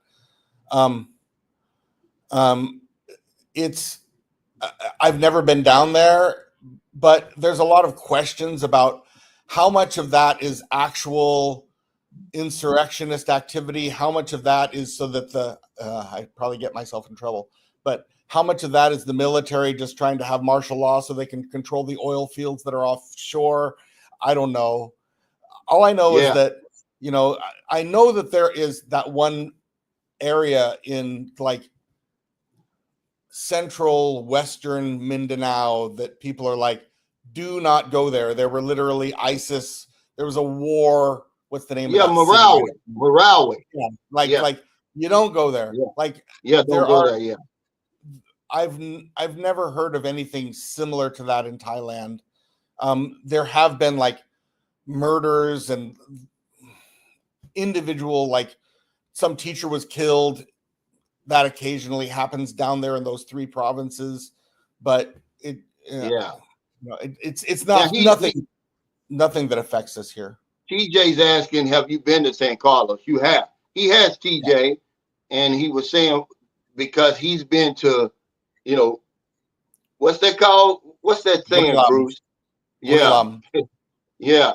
He's been there. He said the only difference in those cities is the rivers. Yeah, I mean, but that's why I tell people when they're new and they come to the Philippines, stay on Expat Alley. until you get your feet wet. You know, Angeles City, Metro Manila, Cebu, Dumaguete, Davao, Butuan, you know, Bacolod, Iloilo. You don't come straight to San Carlos City or go straight to the province, okay? But Because you're going to get a rude awakening. You're going to the get a rude difference awakening. the difference between those two places, I mean, yeah, is that in San Carlos, I could quickly make 20 or 30 friends just by being friendly and hanging around in coffee shops and things like that, because people speak English and they're more interested in having Western friends. Yeah, see, In Thailand, TJ's a big Thailand enthusiast, and so is W Secrets of Success. So if you say anything negative about Thailand, they're gonna push back. But I don't understand why. I mean, you're speaking facts. You know, yeah, TJ, they both could be quiet, boring places. But like he said, you can go to a coffee shop, any coffee shop, the grocery store, and have a general conversation with people. Okay, but not there, not booty rum. What do you call it, booty rum? Burilam. That's where that girl from Blackpink is from. There's one girl in Blackpink who's Thai. Yeah. Now he said as long as you have money, age doesn't matter in the Philippines. We know that, but Filipinos, they have a talent though. They're able to transcend that age gap, man. They can talk to. I've been with young women when I was in my 40s. I'd be with a woman 23. And it was like there was no difference between us. You know, we got along real well. There wasn't nothing cringy about it. There's something to that, man. Age is not the only thing going on there. Something else is going on. I can't put my finger on it, Bruce. I was hoping you could when I asked you that question. But there's something to these women over here that they're able, a 25-year-old woman is able to live with a 61-year-old man and not have the problems that you think that they would have. You know, I mean, I was just by coincidence last night. I mentioned I picked up my son at the airport and his flight was delayed. And so I was driving back. It was like an hour plus drive coming back. It was the middle of the night. And so I was listening to this random podcast and it was all these psychological questions. It was an interesting podcast. Anyway, they were talking about relationships and they said what men are looking for in their relationships is honesty and respect. Those are the two most important things that men want in a relationship: honesty and respect. And you know, who the hell cares how old they are as long as they're honest with you and they respect you, right?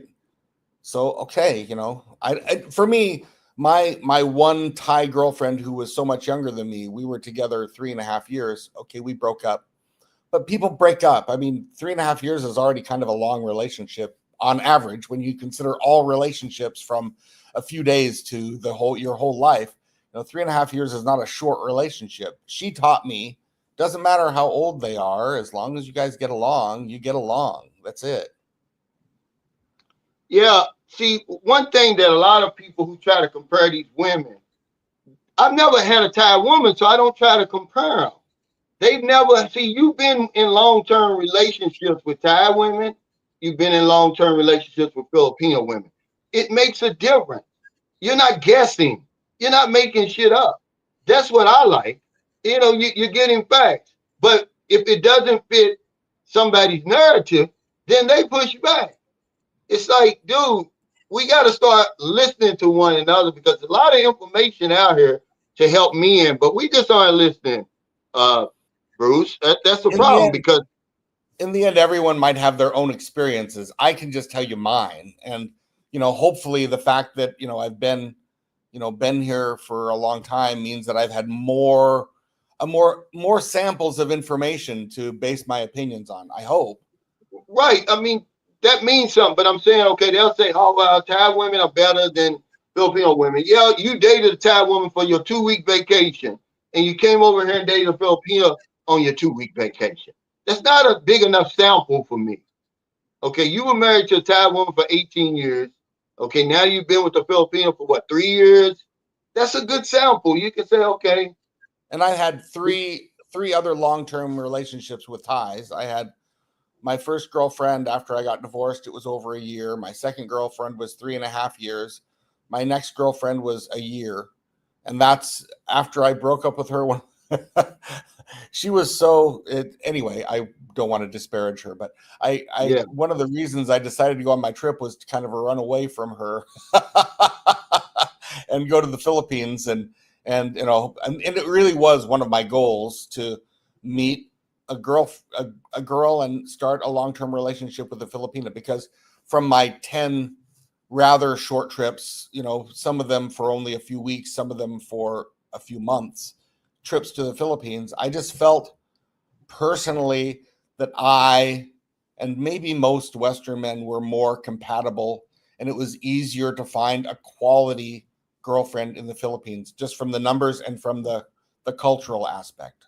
Now, how long have you known that? Because remember, you've been in Thailand for 29 years. You were married to a Thai woman for 18 years. When did that light go off in your head and say, well, maybe they're more? What even made you think like that? So I'd only been to the Philippines on like business trips. And then when my long-term girlfriend of 3.5 years and I broke up, it's like it was pretty shocking to me, because we didn't have any problems. We were like happy all the time. Everything was great. And then suddenly we broke up. She broke up with me, dumped me. And Yeah, well, I was very brokenhearted, honestly. And so we'd been together in Bangkok for 3.5 years. And I'm like, oh, I got to get out of Bangkok because it's driving me crazy. Like every mall, every road, every place we'd been together, it's like all these memories. I'm like, I randomly just said, I'm going to the Philippines. So I went to the Philippines. I ended up spending a couple of months there. And I wasn't in any position to start a relationship. And I told everyone that. I mean, like half the time I was just telling my sob story about how my girlfriend had dumped me. I'm sure I was unbearable. But during that time, I met a lot of girls, and they were, again, I realized how easy it was to meet nice girls in the Philippines. I mean, they spoke English. Number one, almost everyone yeah, speaks English. You can meet them. You can hang out with them. You had a lot of cultural similarities. You could interact more easily. And like, if you're not in Pattaya and you randomly walk down the street in any other place other than Pattaya, you know, very small percentage of girls are even going to be able to communicate with you at all if you speak to wow, them. So wow. So how are these guys? Well, first let me acknowledge what's this decline management. Thanks for that super chat. He says, thank you so much. You're welcome. I got one more because I got a question I want to ask you. How are these men meeting women over there then? well, I mean, you can go on the dating apps, right? And the dating apps like Thai Friendly. Thai Friendly is literally the dating app for foreigners to meet girls who are looking for foreigners, right? And so those girls, and literally half of them or more are freelancers or, you know, looking for money. Like I used to play a game with a friend of mine who was Wow. young and handsome, right? My friend of mine that was young and handsome we would both message the same girl on Thai Friendly. And I'm much older, he's young, right?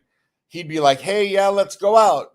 And she'd be like, "Oh, okay, sure, let's meet, blah, blah, blah." And I'd say, "Hey, let's go out." And she'd say, "Okay, for $100, I'll come to your condo for 2 hours." Oh wow. The same Let, let, girl. let me get this W Secret to Success blog. Thanks for that super chat. He said, hey, Cal, that's not true. He said, Bruce is speaking gems, but we know you will use them to kick the utopia of Thailand. Say it ain't so. It's not true. I don't have anything against Thailand. I'm trying to educate people about their options over here in Southeast Asia. I have nothing against Thailand. It's just that I'm not stupid, W Secret to Success. I watch the same vlogs y'all watch. No one ever has any disparaging thing to say about Thailand, and I find that unusual. No place is a utopia. Bruce comes on here and throws out some gems that's shocking to me because I'm looking at these Thai vloggers, and it's like every day's a damn party. Okay? and everything is, it's heaven over there. Okay. And all they got these women around them. And I'm like, well, Bruce said that the women aren't interested in us for real. Yeah, a lot of them are the street walkers and the freelancers. He said, but there's so few. But everybody's got a woman over there and all that. See, that's all I'm saying. I brought him on here for a reason because he's experienced. We're newbies. Everybody's a newbie compared to him. The guy got on here talking about Richie Mack. Man, Richie Mack is giving you a whole different, and I don't have anything against Richie Mack. I respect him. He's got a great channel and all that. But he's giving you a total different view of Thailand than Bruce is. Okay? That's all I'm saying.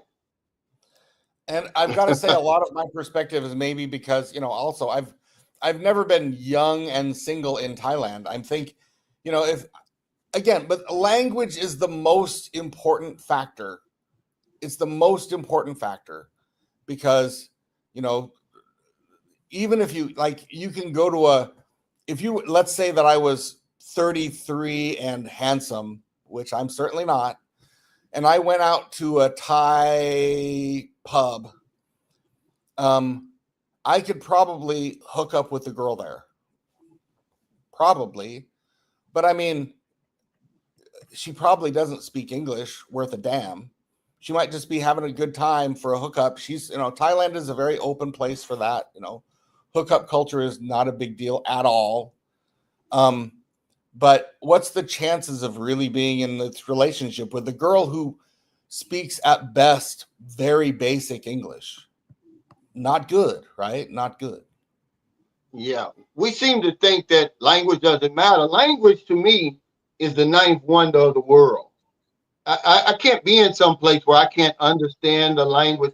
Over here, it even drives me crazy because even though Filipinos, they can speak English, they don't speak English most of the time. Most of the time, they speak their language, even in my house. And it drives me crazy because even though I know they're not talking about me, I can't understand what they're saying. Okay? But people will tell you, oh, it don't matter in Thailand. Bullshit. That's because you're in those 4 or 5 places that are flooded with foreigners. That's why it don't matter to you. You wouldn't dare step outside of one of those tourist traps. You'll be lost over there because language does matter. And then when you're in the tourist places, then you're dealing with girls who've been through a lot of guys. And they're jaded, they're cynical, I don't know if you can probably, 1 out of 100 you might be able to start a good relationship with, but they're not the I hate to use that term, good girls, but they're not the girls that are probably really going to be able to have a long-term relationship with you. So it's a lot of single guys like Thailand. A lot of free agents, they love Thailand because they don't want a commitment. They just want to freelance every now and then or something, right? Sure. Do you see a lot of that? I mean, you can go to Khao San Road in Bangkok. And again, if you're a younger guy and you're not interested in a relationship, you can have hookups in Thailand, but you can do the same thing in the Philippines. I mean, honestly, I'm not a young and handsome guy, but when I was on my motorcycle trip, I wanted to be very honest with girls. And I told them, yeah, listen, I'm going to go to this beach and I'm going to spend 2 days on this beach or this island or this tourist place. Do you want to go?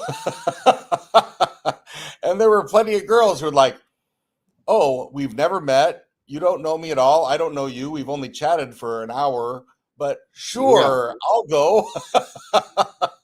And yeah, I mean, the Philippines isn't exactly the conservative place that some people make it out to be. People think it out to be. Now, let me get this Eric Powell, because I think you're missing the point, Eric. We're not just talking about women. He said there are several reputable bloggers that warn me about Thai women. We're not saying that. We're saying stuff like Thai people, they're not really friendly toward foreigners.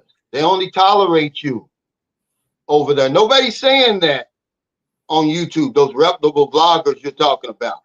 It's all a party, Eric. I'm watching the same bloggers you're watching. Okay? They're just not telling you the stuff that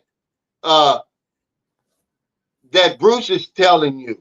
That's why I brought him on here, because he's a breath of fresh air. He's going to give you the nitty gritty that these guys aren't giving you. Okay? That's all I'm saying. We're not talking about the women. We're talking about the Thai culture, period. And how little English is spoken there. And how lost you are when you step outside of those places.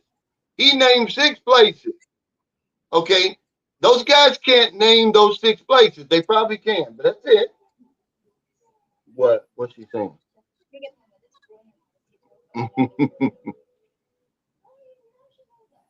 Oh, wait. Okay. Hey, what time is the Travels? Thanks for that super chat. He said, great show, Cal. Bruce is boots on the ground in Thailand. And, you know, who's giving great advice. Yeah, he is. He's just giving a different perspective than what we're used to hearing. That's all.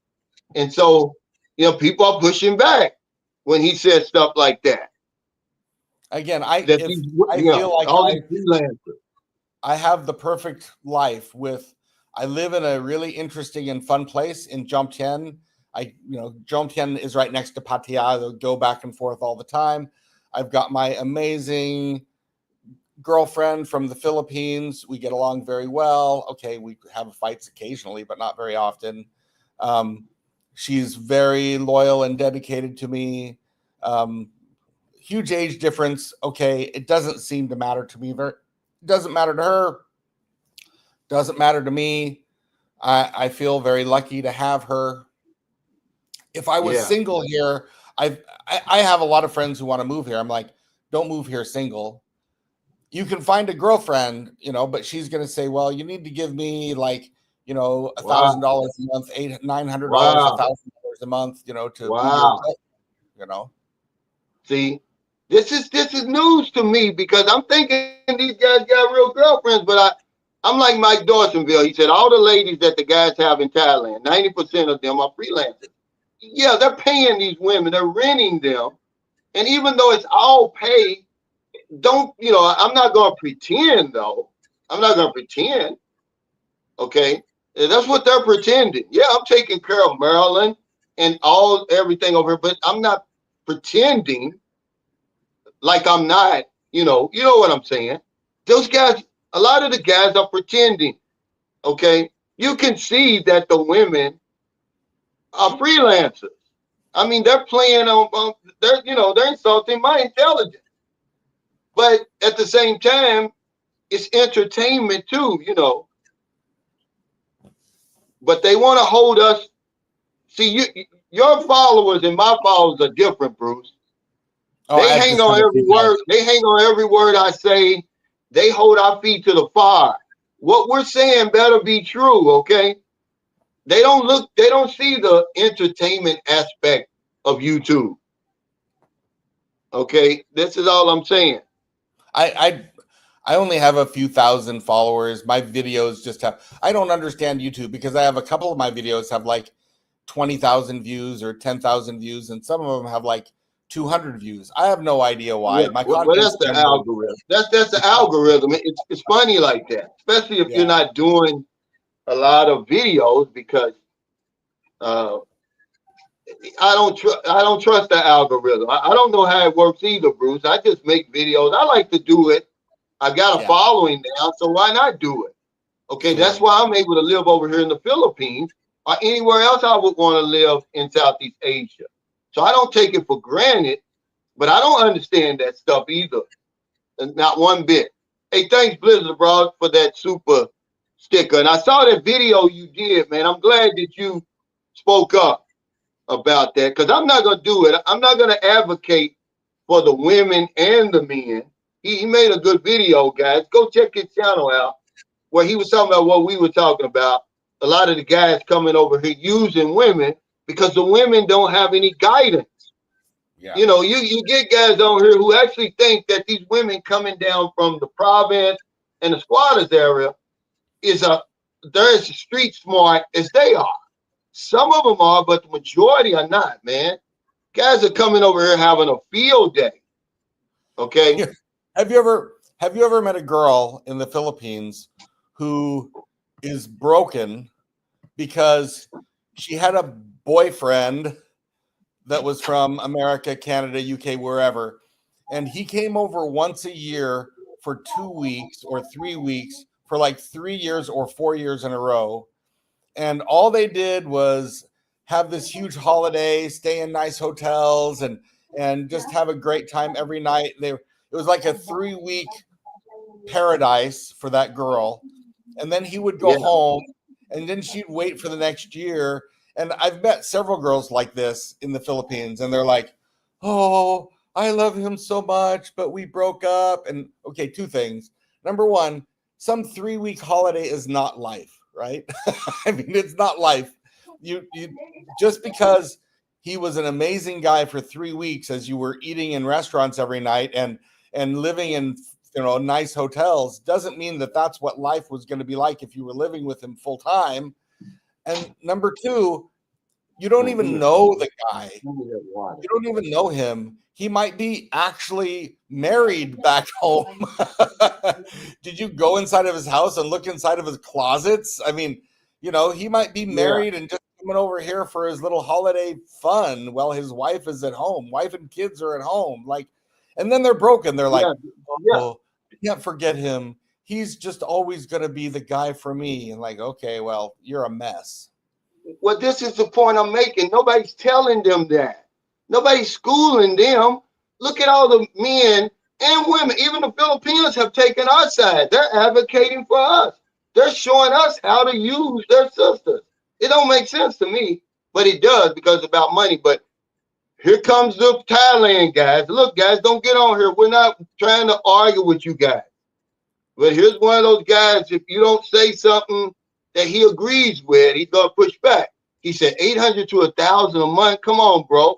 Well, the man's been over there for 29 years. He's just telling his experience, Alex.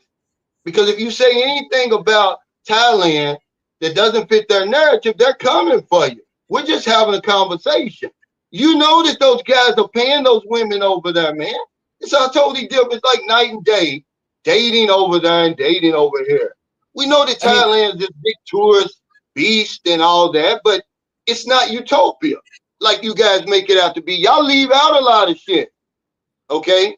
That's all I'm saying. But again, I'm 61. I would be happy to date an attractive, 30, 40-year-old woman, and I have, right? I'm like, okay, one of my ex-girlfriends was in her 30s, mid-30s. She's from Burilam, actually.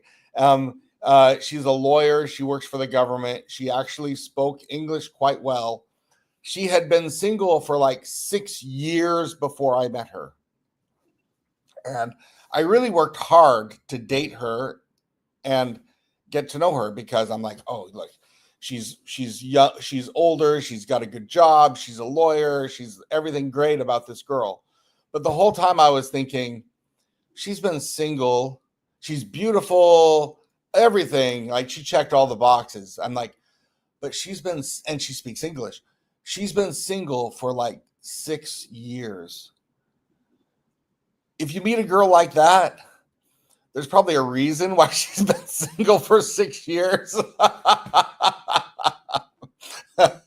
She was the girl that made me run away to the Philippines because after we'd been in a relationship, I'm like, oh, this girl is just driving me nuts. But I'm sure there are a lot of like middle-aged 30, 40, 50-year-old Thai women who would be amazing to be in a relationship. Honestly, I honestly believe that.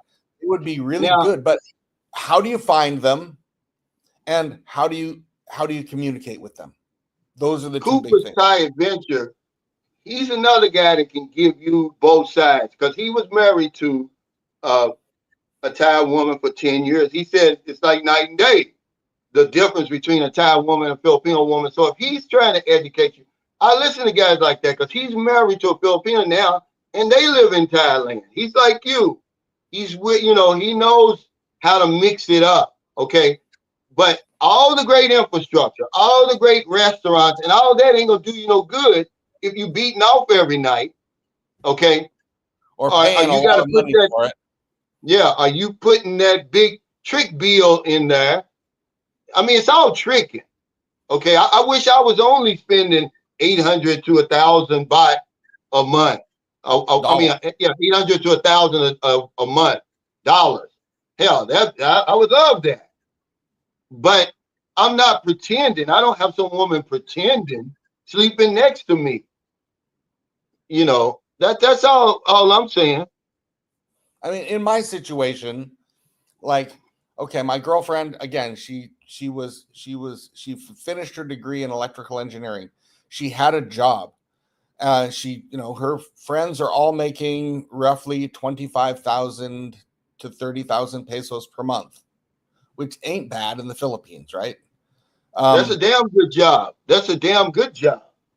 so when she got here, she said, listen, part of my responsibility is supporting my mom who put me through school. So I have to find some online work or something like that can support me. And so I helped her do that. And I actually, I have a business, my own business, so I can give her some jobs to do to cover that. And okay, Yeah. this is a job I'd hire someone else to do. You can do this job and will pay you, right? So obviously it's Asia. I understand that, That's right. it's her responsibility to help take care of her mom who put her through her But you wouldn't university. consider her a freelancer. You wouldn't consider her a freelancer, though, would Not you? at all. No, of course not. I mean, Okay. Now he said I'm her he first he and makes only a, boyfriend. he asked a good question. He says it's better to take a Filipina to Thailand than it's taking her to the U.S. I don't know, but I Yes. can tell you it's a lot easier to take her to Thailand than America with a lot less hassle and a lot less commitment. If you take her to the U.S., you got to marry her. Okay, that's Well, the again, pretense of taking her my there. my story, my true life story about my good friend who was married to a very well-educated Thai who took her to America.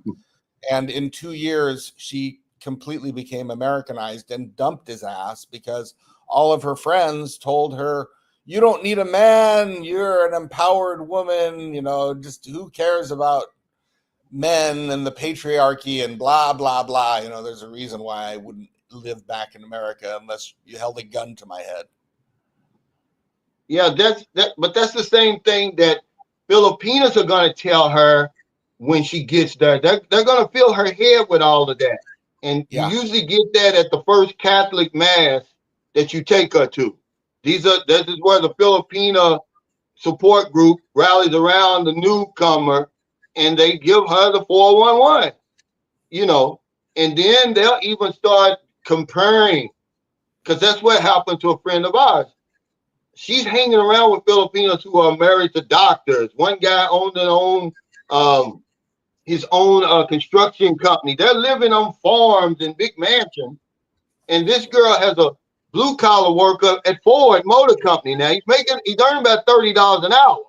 Now you're talking about a woman who's coming from Pagadian, from the province, but Yeah. they convinced her that he wasn't good enough for her.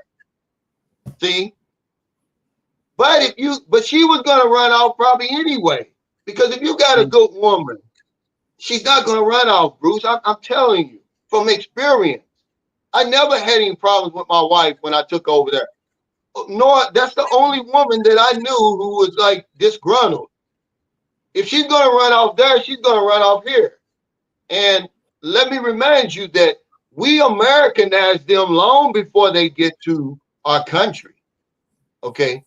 Just I, like you I said, would I would you say took there's a your difference. girlfriend back home. You took her back home after living in John Team. Hell, she was ready to get the hell out of there. Right? I would say there's a difference in, you can Americanize them, but you don't propagandize them like you get in America, right? I mean, again, you get, you're right. I will agree with you. If you've got a good woman who loves you, she's not going to leave you no matter what. But there is, after there is that pressure and propagandization that she can get if she's living in America from everyone else. Oh, the American government is going to make sure that you get the kids and that he pays child support and you can find somebody better and blah blah blah. There is that factor. They've got that over there. They don't have it over here. They need it over here, believe it or not. Yeah. Okay. There is no advocacy for women in the Philippines. It's like, everything goes. It's open season. And I'm like, well, when is somebody going to step in like we do and do these videos and talk about what to look for, what to watch out for? Don't get caught up in this. There's none of that on YouTube for Filipino women. Yeah. Okay. All they know is, hey, do you got a pension? It's all about an upgrade. They don't talk about the mental illness. Is this man a white beater? How would I know if he uses drugs or not? None of that. I'm not going to do it. I'll be damned. That's not my lane. But and Alex, man, you're welcome on this channel, man. We're just saying that when I said something about the insurrection one time down in Thailand, Chocolate Man came for me, and me and Chocolate Man are cool.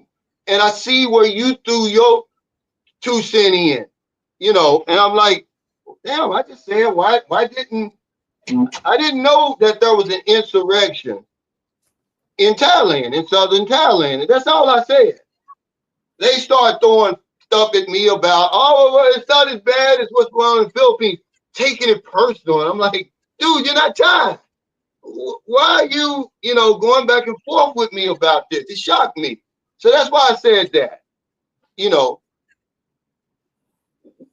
Alex, you over there, that guys are paying these women, just like we're paying women in the Philippines. Don't come on here and act like, oh, 800 to 1,000 a month. There's men doing that over there. Okay. And that's not a lot of money. I mean, because the girls who are working, I live in Pattaya, Jomtien, and like the girls who are working on Soy 6, they're making like several thousand, multiple $1,000s a month. Like, okay, I'll tell you a story about a girl. During COVID, I was in Thailand, and I met so many girls who worked in bars because it was all the bars were closed, and so all the dating sites were flooded with the girls who worked in bars. And so I met this girl who had a master's degree from the biggest English university in Thailand, which is ABAC, Assumption University. It's a big Catholic university. Everything's in English. So I met her, and she's like, and there's nothing going on. She knew the secret restaurants that were open during COVID when it was the hard lockdown. We didn't have a big hard lockdown here like you guys did there, but there was a lockdown. So she knew the restaurants that were secretly open. So we went out and hung out, and she was hilarious because, number one, her English was very good, which is rare. And she's like, well, yeah, I have my master's degree from this big university, but all my friends are earning like $1,500 a month. I earn $10,000 to $15,000 a month working in this nice bar in Nana Plaza. She's like, it's easy. I would rather earn 15,000 than 1,500. Yeah, right. Okay, that makes sense. And so, when you're talking about the girls here in, you want a girl in Pattaya Jomtien who's beautiful, who works in one of these bars, you're probably going to pony up several $1,000s, $3,000 a month, $4,000 a month, because that's what he earns. He says there's men doing that in the Philippines. Yeah. He says, so what are we talking about, TJ? If you listen, I just said we're doing that, but we're not pretending over here. That's the big difference. Okay. We're not pretending. Of course we're paying. That's my whole thing over here. It's a game being played over here. You're paying. You're paying. We're all paying. But you're not pretending. You didn't snatch some woman out of the bar and pretending like she's a regular woman that's got a job and all of that. Okay, yes, a big difference. Okay, when I met Merlin didn't come to me and say, okay, you got to give me $3,000 per month or whatever it is, because that's what I'm earning on my job. That's right. That's what we're talking about.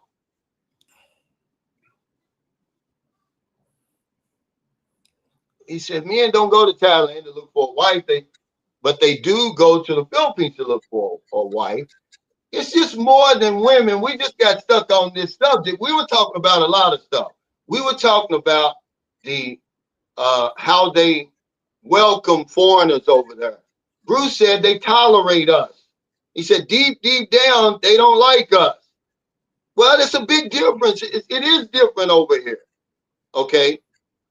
Even though on the surface Filipinos are going to think they're better, they should.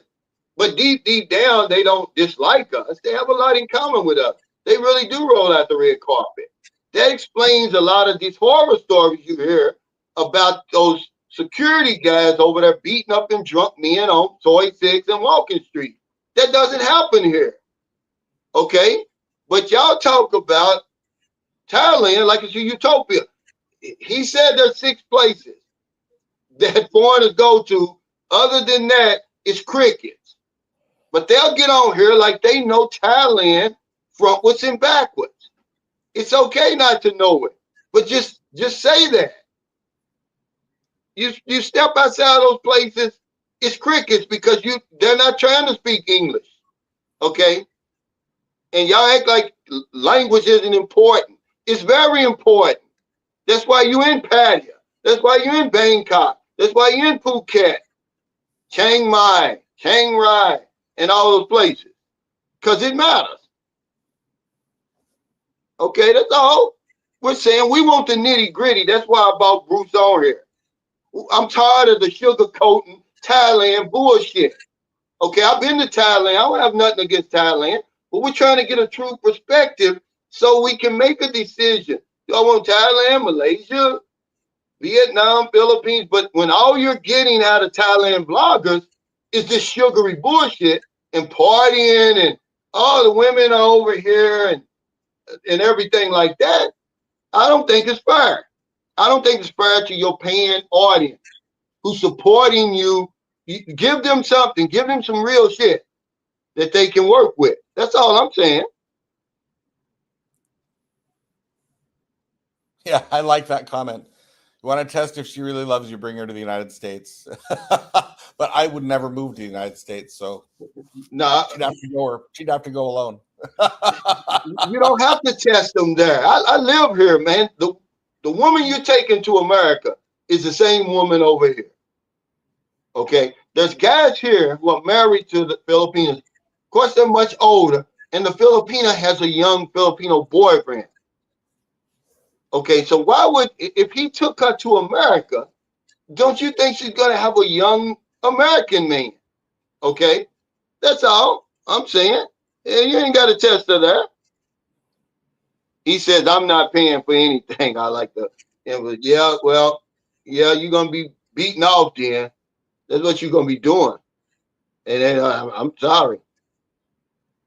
I mean, I have friends Okay. who are, want to live in some. I always think it's unrealistic. Like, I met a guy when I was with you, when I was in San Carlos, who said he was going to go live on some island somewhere. He'd never lived here before, and like, I'm going to live on this little island. And I always think, yeah, that's an interesting concept. A lot of people in Thailand, they're like, I'm going to move to this small city up in the north, and they think it's going to be great. And then they get there, and for some people, maybe 10%, that's really what they want. Some super boring, quiet life where they're just staying at home all the time and watching Netflix or whatever they do. I don't know. But, for most people, they want something to do. They want stimulus in their life. They want, different places to go and fun things to do. So I don't know. It just depends on a perspective. And I think some people are unrealistic in thinking that, they've been living in a big city in America and they've had a very busy life, and they think, well, I'm going to go to this really super quiet place and I'm going to live there.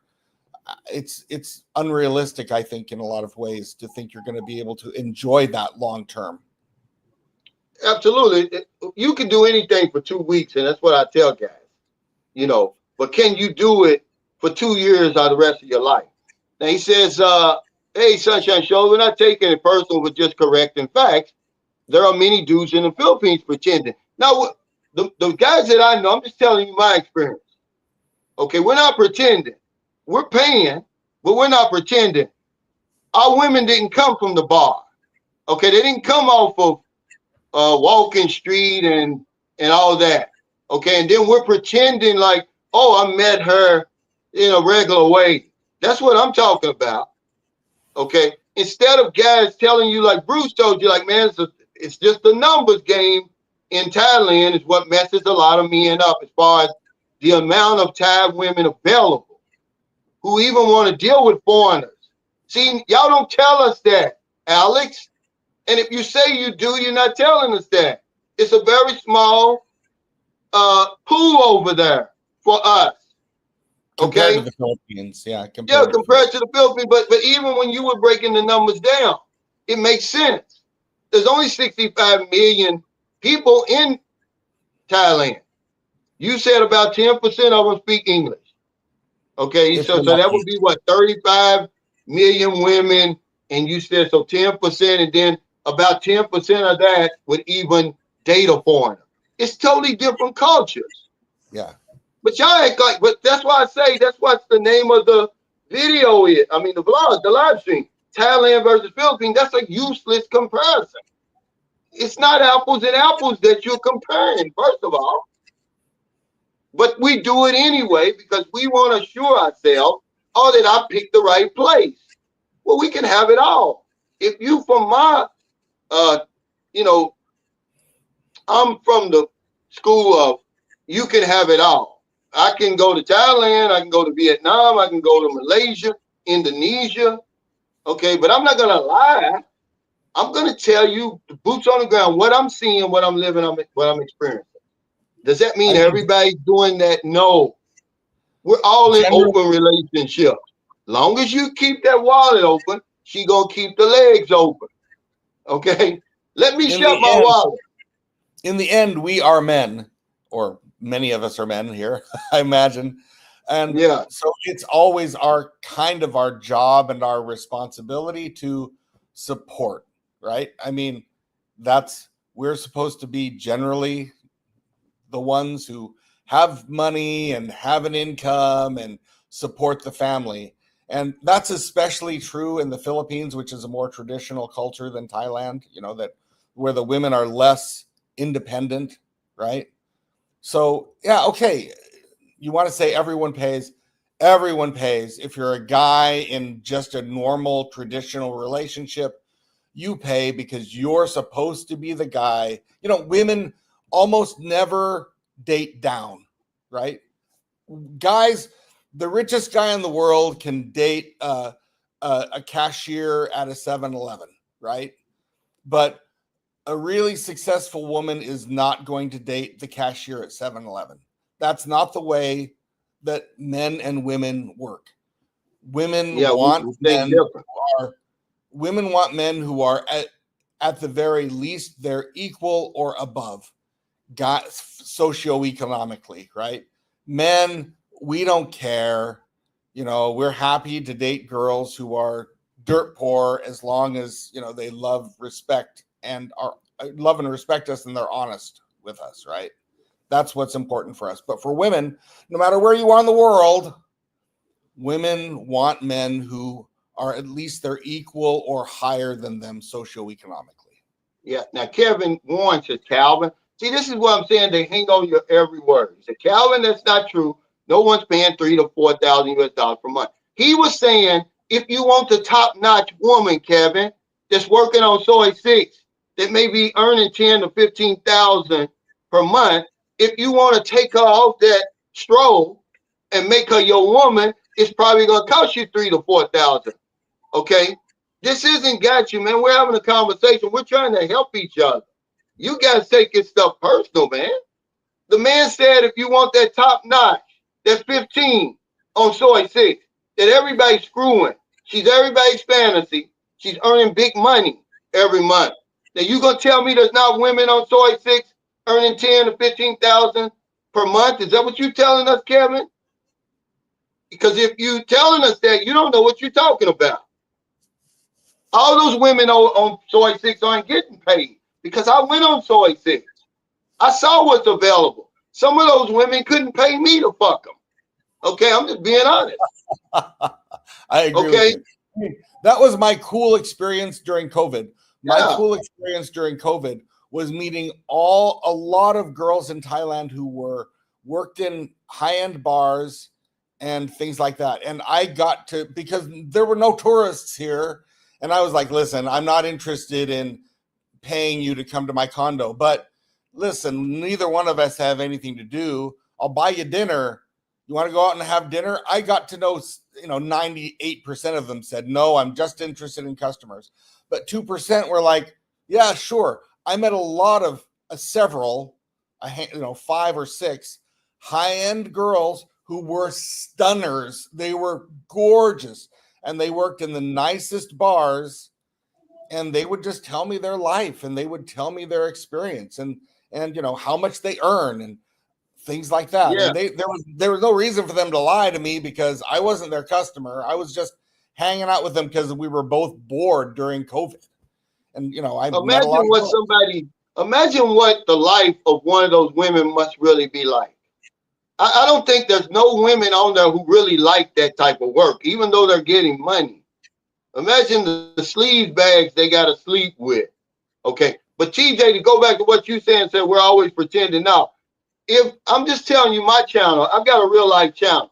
If Marilyn was from the bar, I would tell you she's from the bar. Okay. I'm not going to sit there and lie. Okay. Like a lot of guys do. I'm talking about just the vloggers that come across my screen. Okay. I'm just being honest. Okay. Now he says, has Thailand changed since they legalized marijuana? In your opinion, have you seen changes? I mean, I think it helped tourism.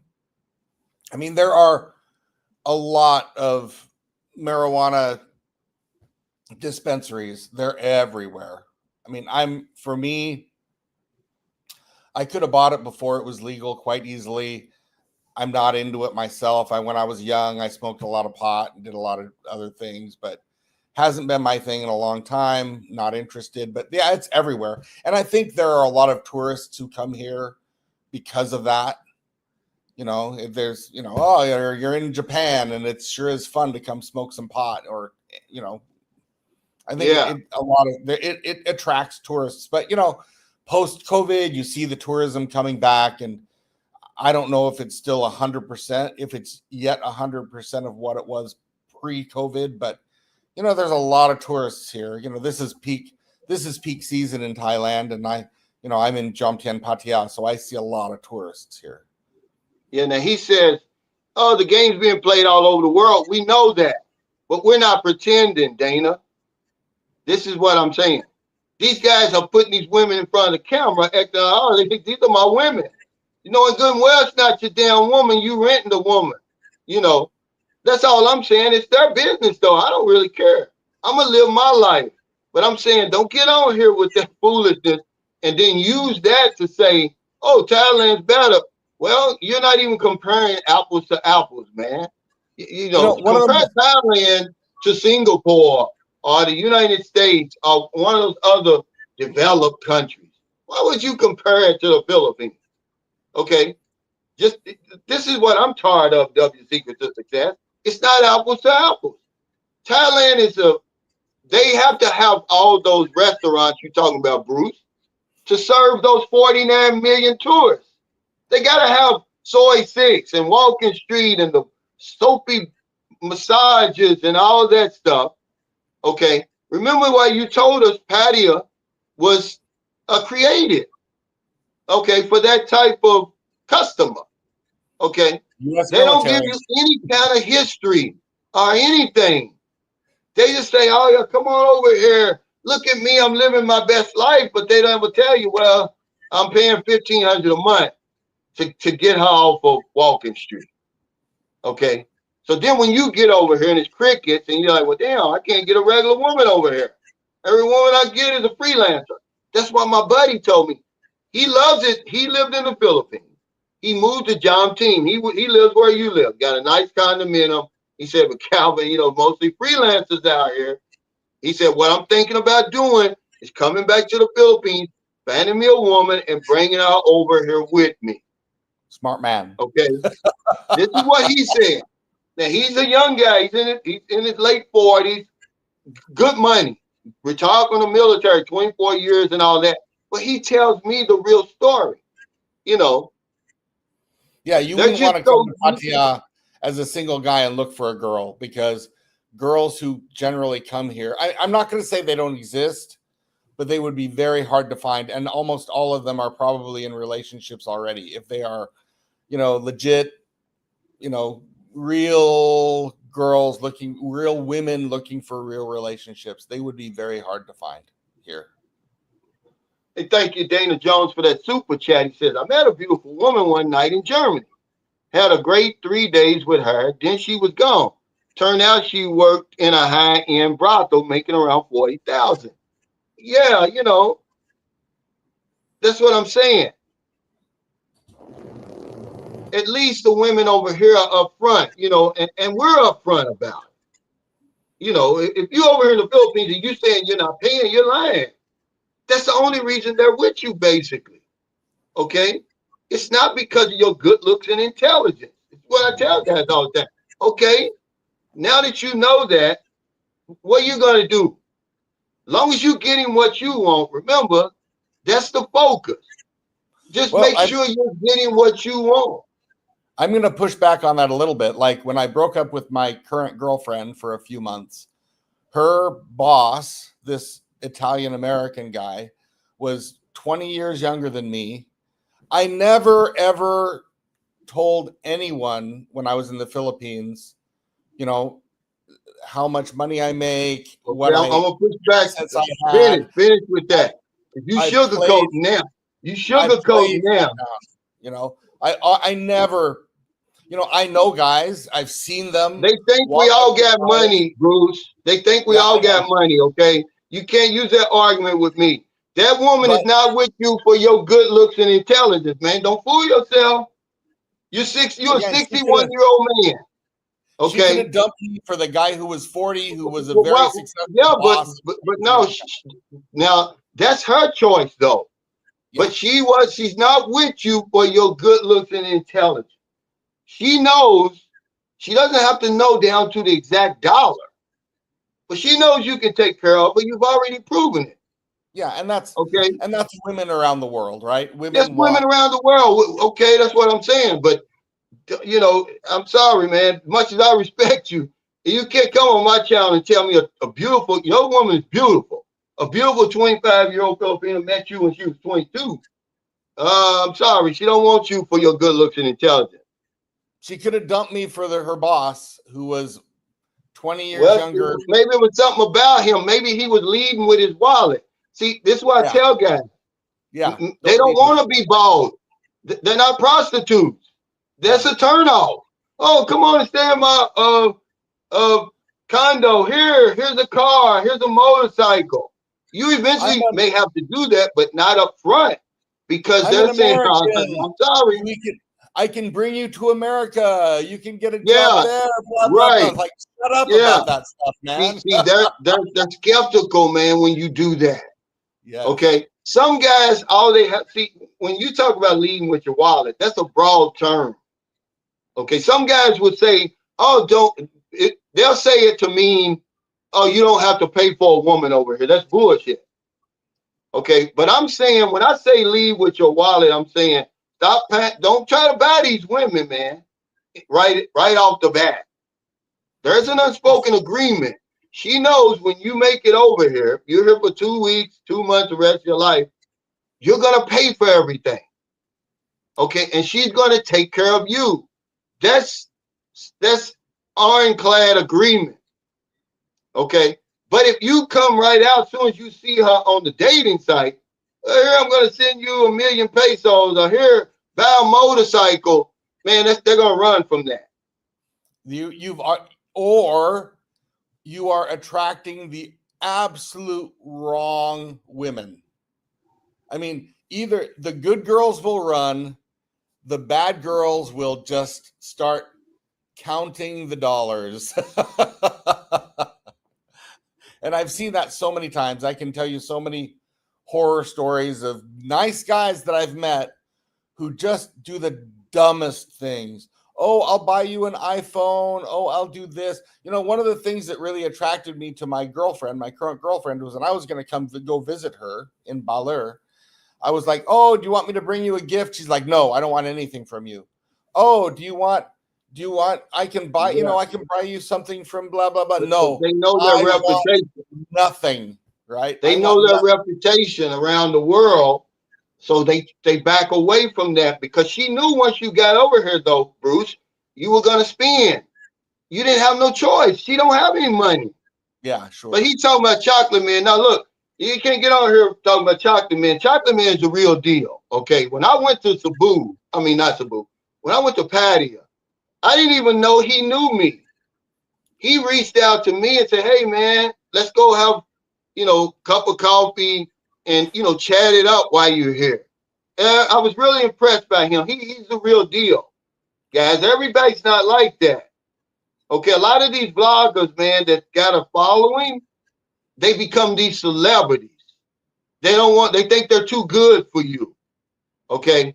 If you're not spending money, he never asked to buy anything, and he was giving me the lowdown about Patty. So I don't know if he was doing that or not, but I'll never say anything bad about him because he really rolled out the carpet for me. I mean, that impressed me. Nobody else did. There's other vloggers over there. Okay. He went out his way.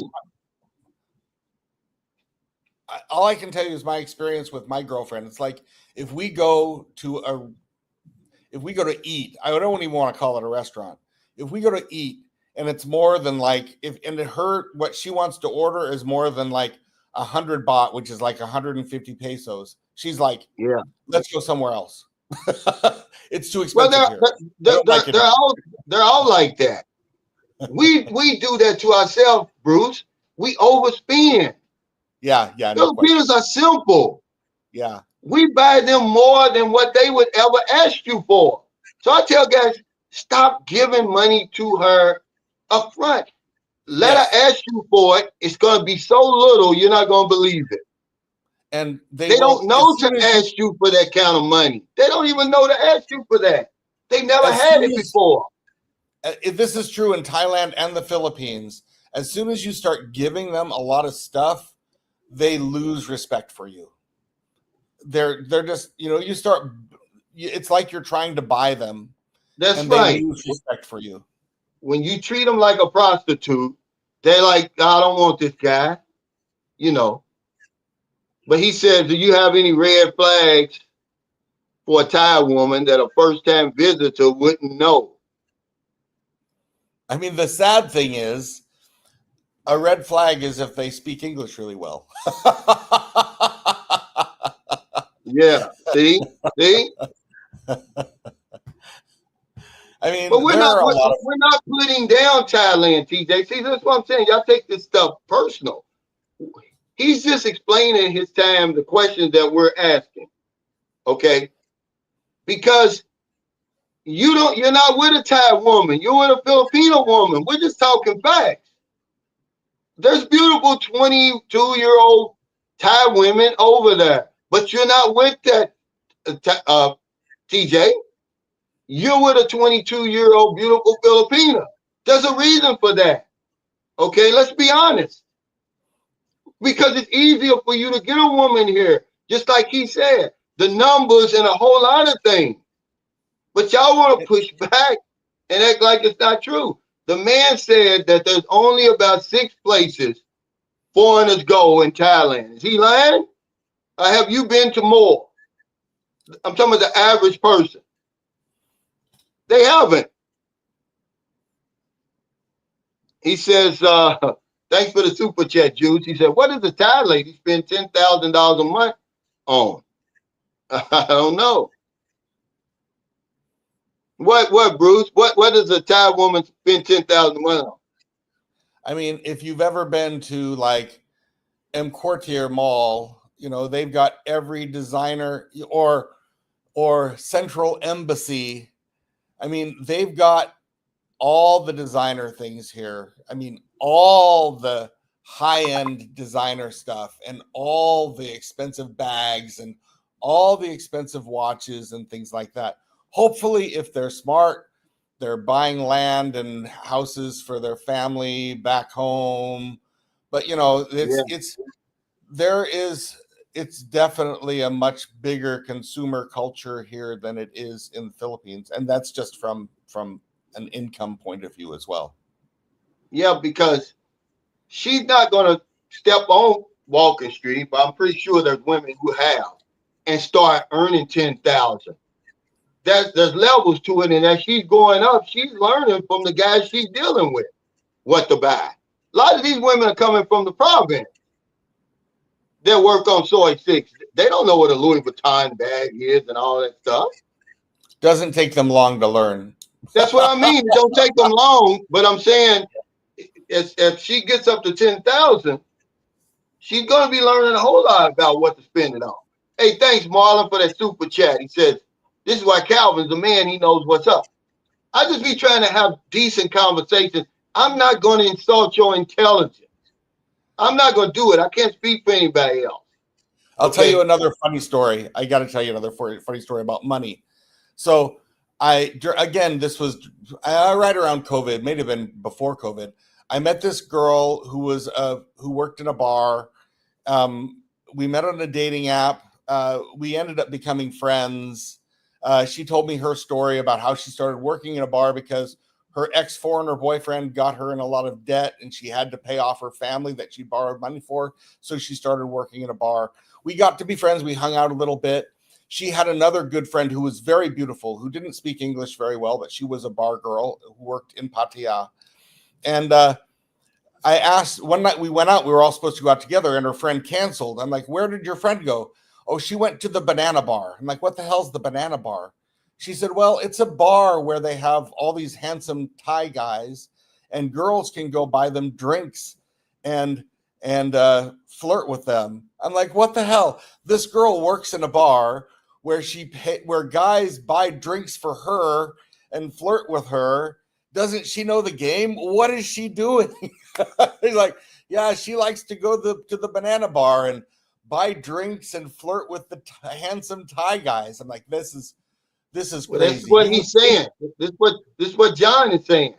He said tattoos, vapes, and young Thai boys at the host club. The host clubs, yeah, there you go.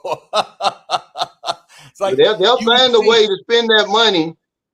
But we just trying to, because guys come over here. I suggest to guys, I say, hey, if you come over here, do it all. Do the whole loop. Do Thailand, do Philippines, do Vietnam, do Indonesia, Malaysia. But I just want to, I'm tired of the Thailand versus Philippines arguments. Foolish, man. I mean, it's really ignorant to me. These are two different cultures, two different places. You can't compare the two. I mean, you can if you want to. They ain't gonna do you no good. Okay, they both have their strong points. The Philippines is known for diving, scuba diving, coral reefs, and all that, beaches, women. Okay, if you're interested in stuff like that, but we never talk about stuff like this, Bruce. Have you ever had any tailor-made clothes in Thailand? Yeah, sure. Yeah. Yeah, but we never talk about that. I'm going to have me a tailor-made suit and I'm going to take my viewers with me. I'm going to buy them material and everything and show them how it's done. We don't even take advantage of stuff like that. We're over here in Southeast Asia. All we're spending our money on is women. Basically. All my dress shirts are all, I have like 6 or 7 dress shirts for when I have business meetings and, things like that. And all of them are tailor-made, or maybe a few I bought at Costco back home and brought over. Yeah, wouldn't that be a real souvenir to take you back some nice silk shirts that are tailored to fit you, or a nice suit, or a nice pair of slacks? But we don't even do that over here. The things that we could really spend our money on and get some value for our dollars, we don't even do. We just argue about women and infrastructure. I mean, it's just so elementary, man. We got to get beyond that. I'm in my fourth quarter. I'm trying to take advantage of everything I can. You know, I don't know how much time I got left. I'm We sorry. never. We're not spring chickens, Bruce. We're the same age. So I'm gonna make sure I'm happy. Yeah. Okay. I'm gonna make sure I'm happy. I don't care how much it costs me. I'm gonna be happy. If I'm not, I'm going somewhere else. Yeah. Yeah, he said, shout out to the infrastructure bros. Yeah, but they dry as a bone. They're not getting any, you know, they're not getting any love, man. You're not coming over here to Southeast Asia getting anything for free. If you are, you're the exception. You're not the rule. Stop telling these guys they can come over here. I don't care how young you are. There's no money over here. That's what makes you so attractive. Okay? And I Because mean, I will they're say that this is with my Filipina girlfriend that I have now. She's the only one that I had to kind of go out of my way to make sure that she had her income. Because okay, my other three Thai girlfriends, um, one of them was earning 85,000 baht, which is like what 130,000 pesos per month. Um, the other one was a university student who lived with her family, and she was kind of a middle class girl, and she never ever asked me for anything. Well, of course, you go out on dates, we travel, I paid for everything, but as far as her life, yeah, no, nothing. And then my last girlfriend before this girlfriend was a lawyer.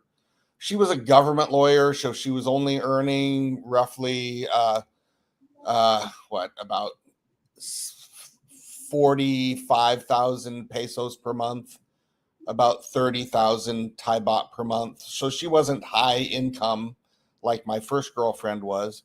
But again, she had her own home, she had her own car, she was, yeah, I never had to yeah. worry about her income.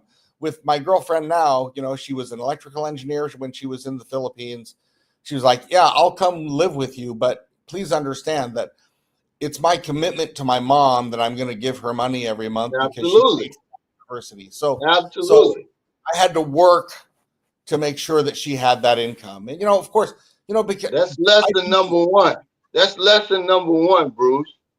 You gotta replace that income. Because what a lot of us do, we retard these women. At least you gave your woman some work to do. We don't yeah, even do that. We retard them, and they're the breadwinners.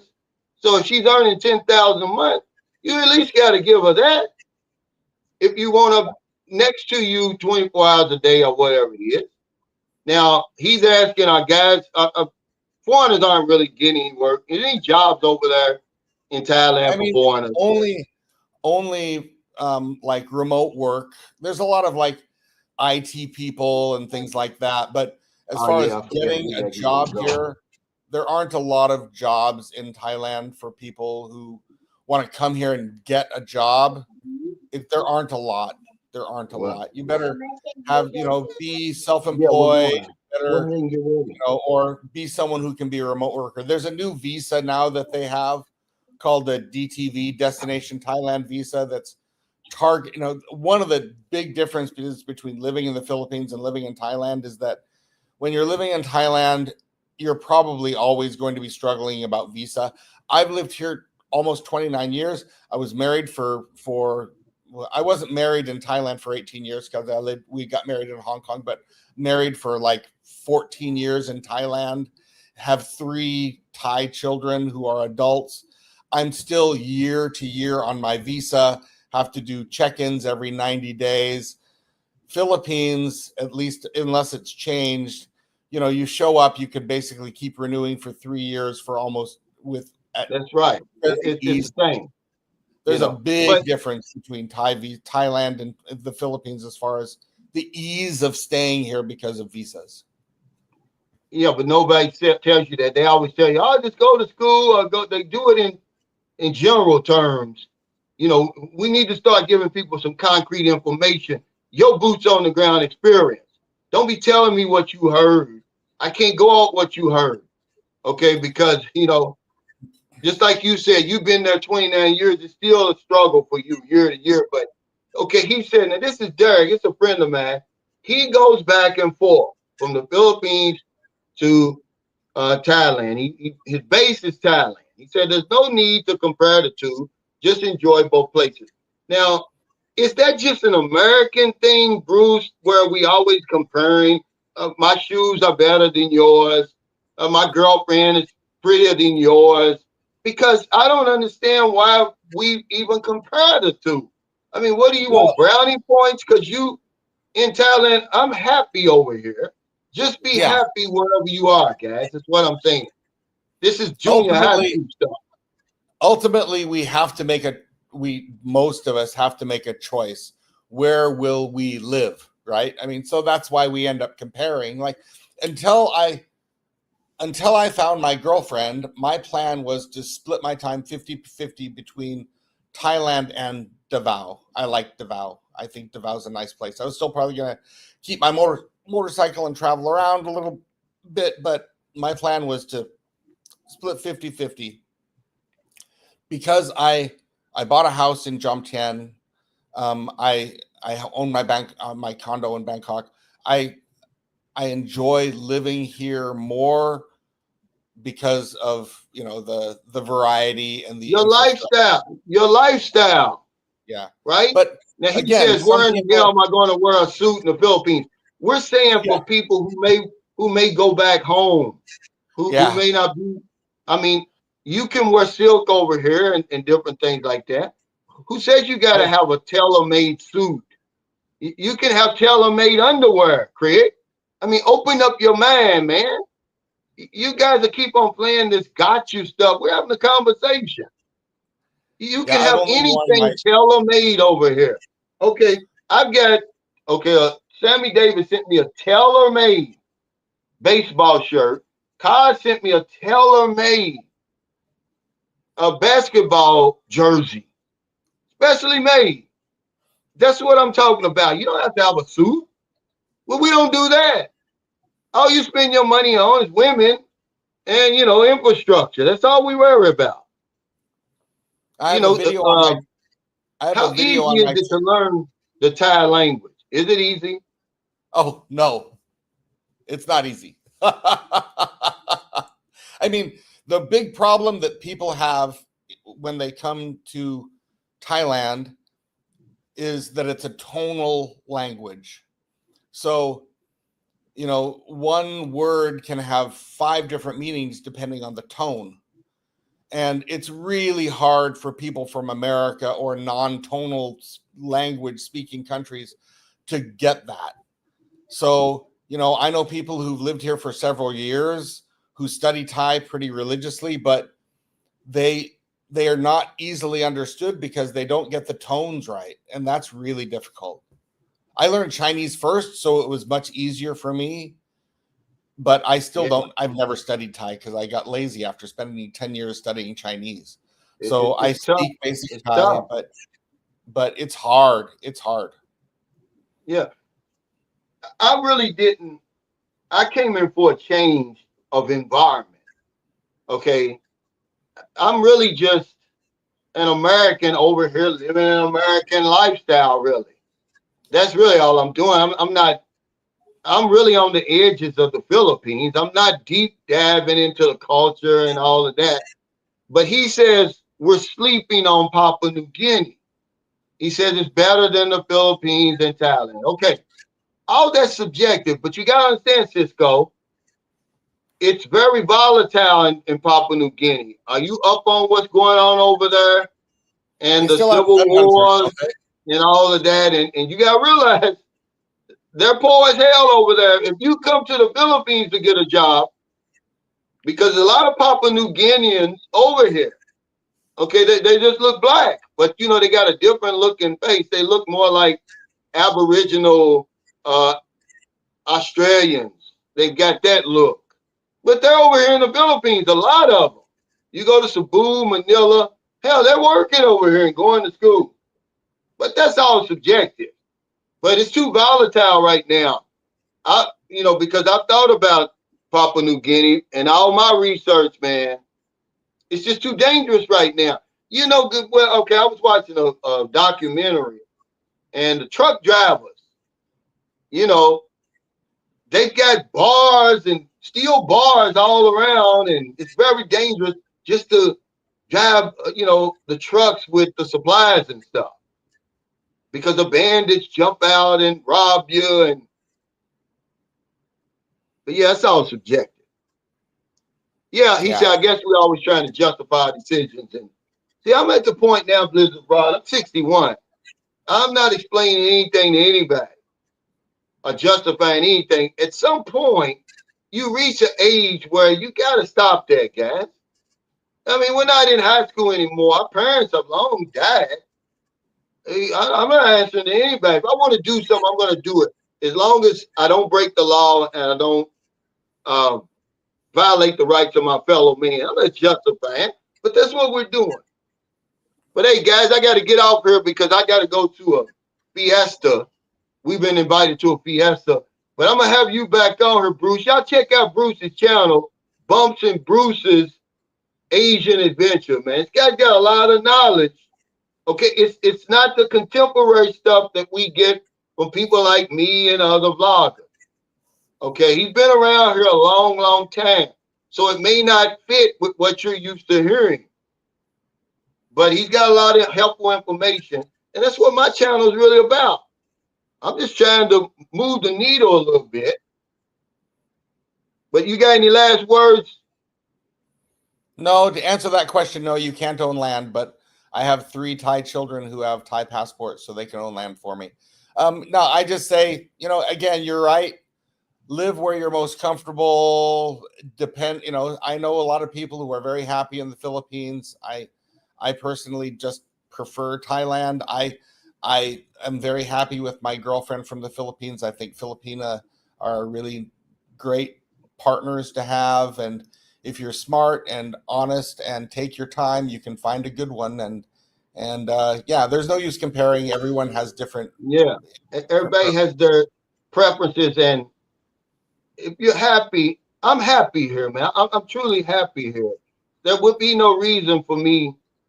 I'm like Blizzard Broad. He said something about 2 live streams ago. He said, Calvin, the things that people complain about the Philippines that don't like about the Philippines, he says it doesn't bother me at all. It's the same way with me. They talk about the infrastructure. Well, if I want the infrastructure, I go to BGC or IT Park. I'm not trying to build an atomic bomb over here. Okay. I do love the weather. I do love the beaches. I love the lower cost of living and absolutely love the women. Okay. And my options over here are so much better than anywhere else I've ever been. Okay. And I don't have to pretend over here. Okay. So take care, everybody. Stay safe. Thank y'all so much for all your super chats, super stickers, all your thumbs up, all your support of Sunshine Shoulders. Thank you again, Bruce. It's been a pleasure. Anybody That's in 3 the years. area, anybody in the area wants to come have a coffee, I'm happy to, give them any advice I can. And yeah, thanks, Calvin, for all of your work as well. Good stuff. Take care, y'all. Thanks again, Bruce.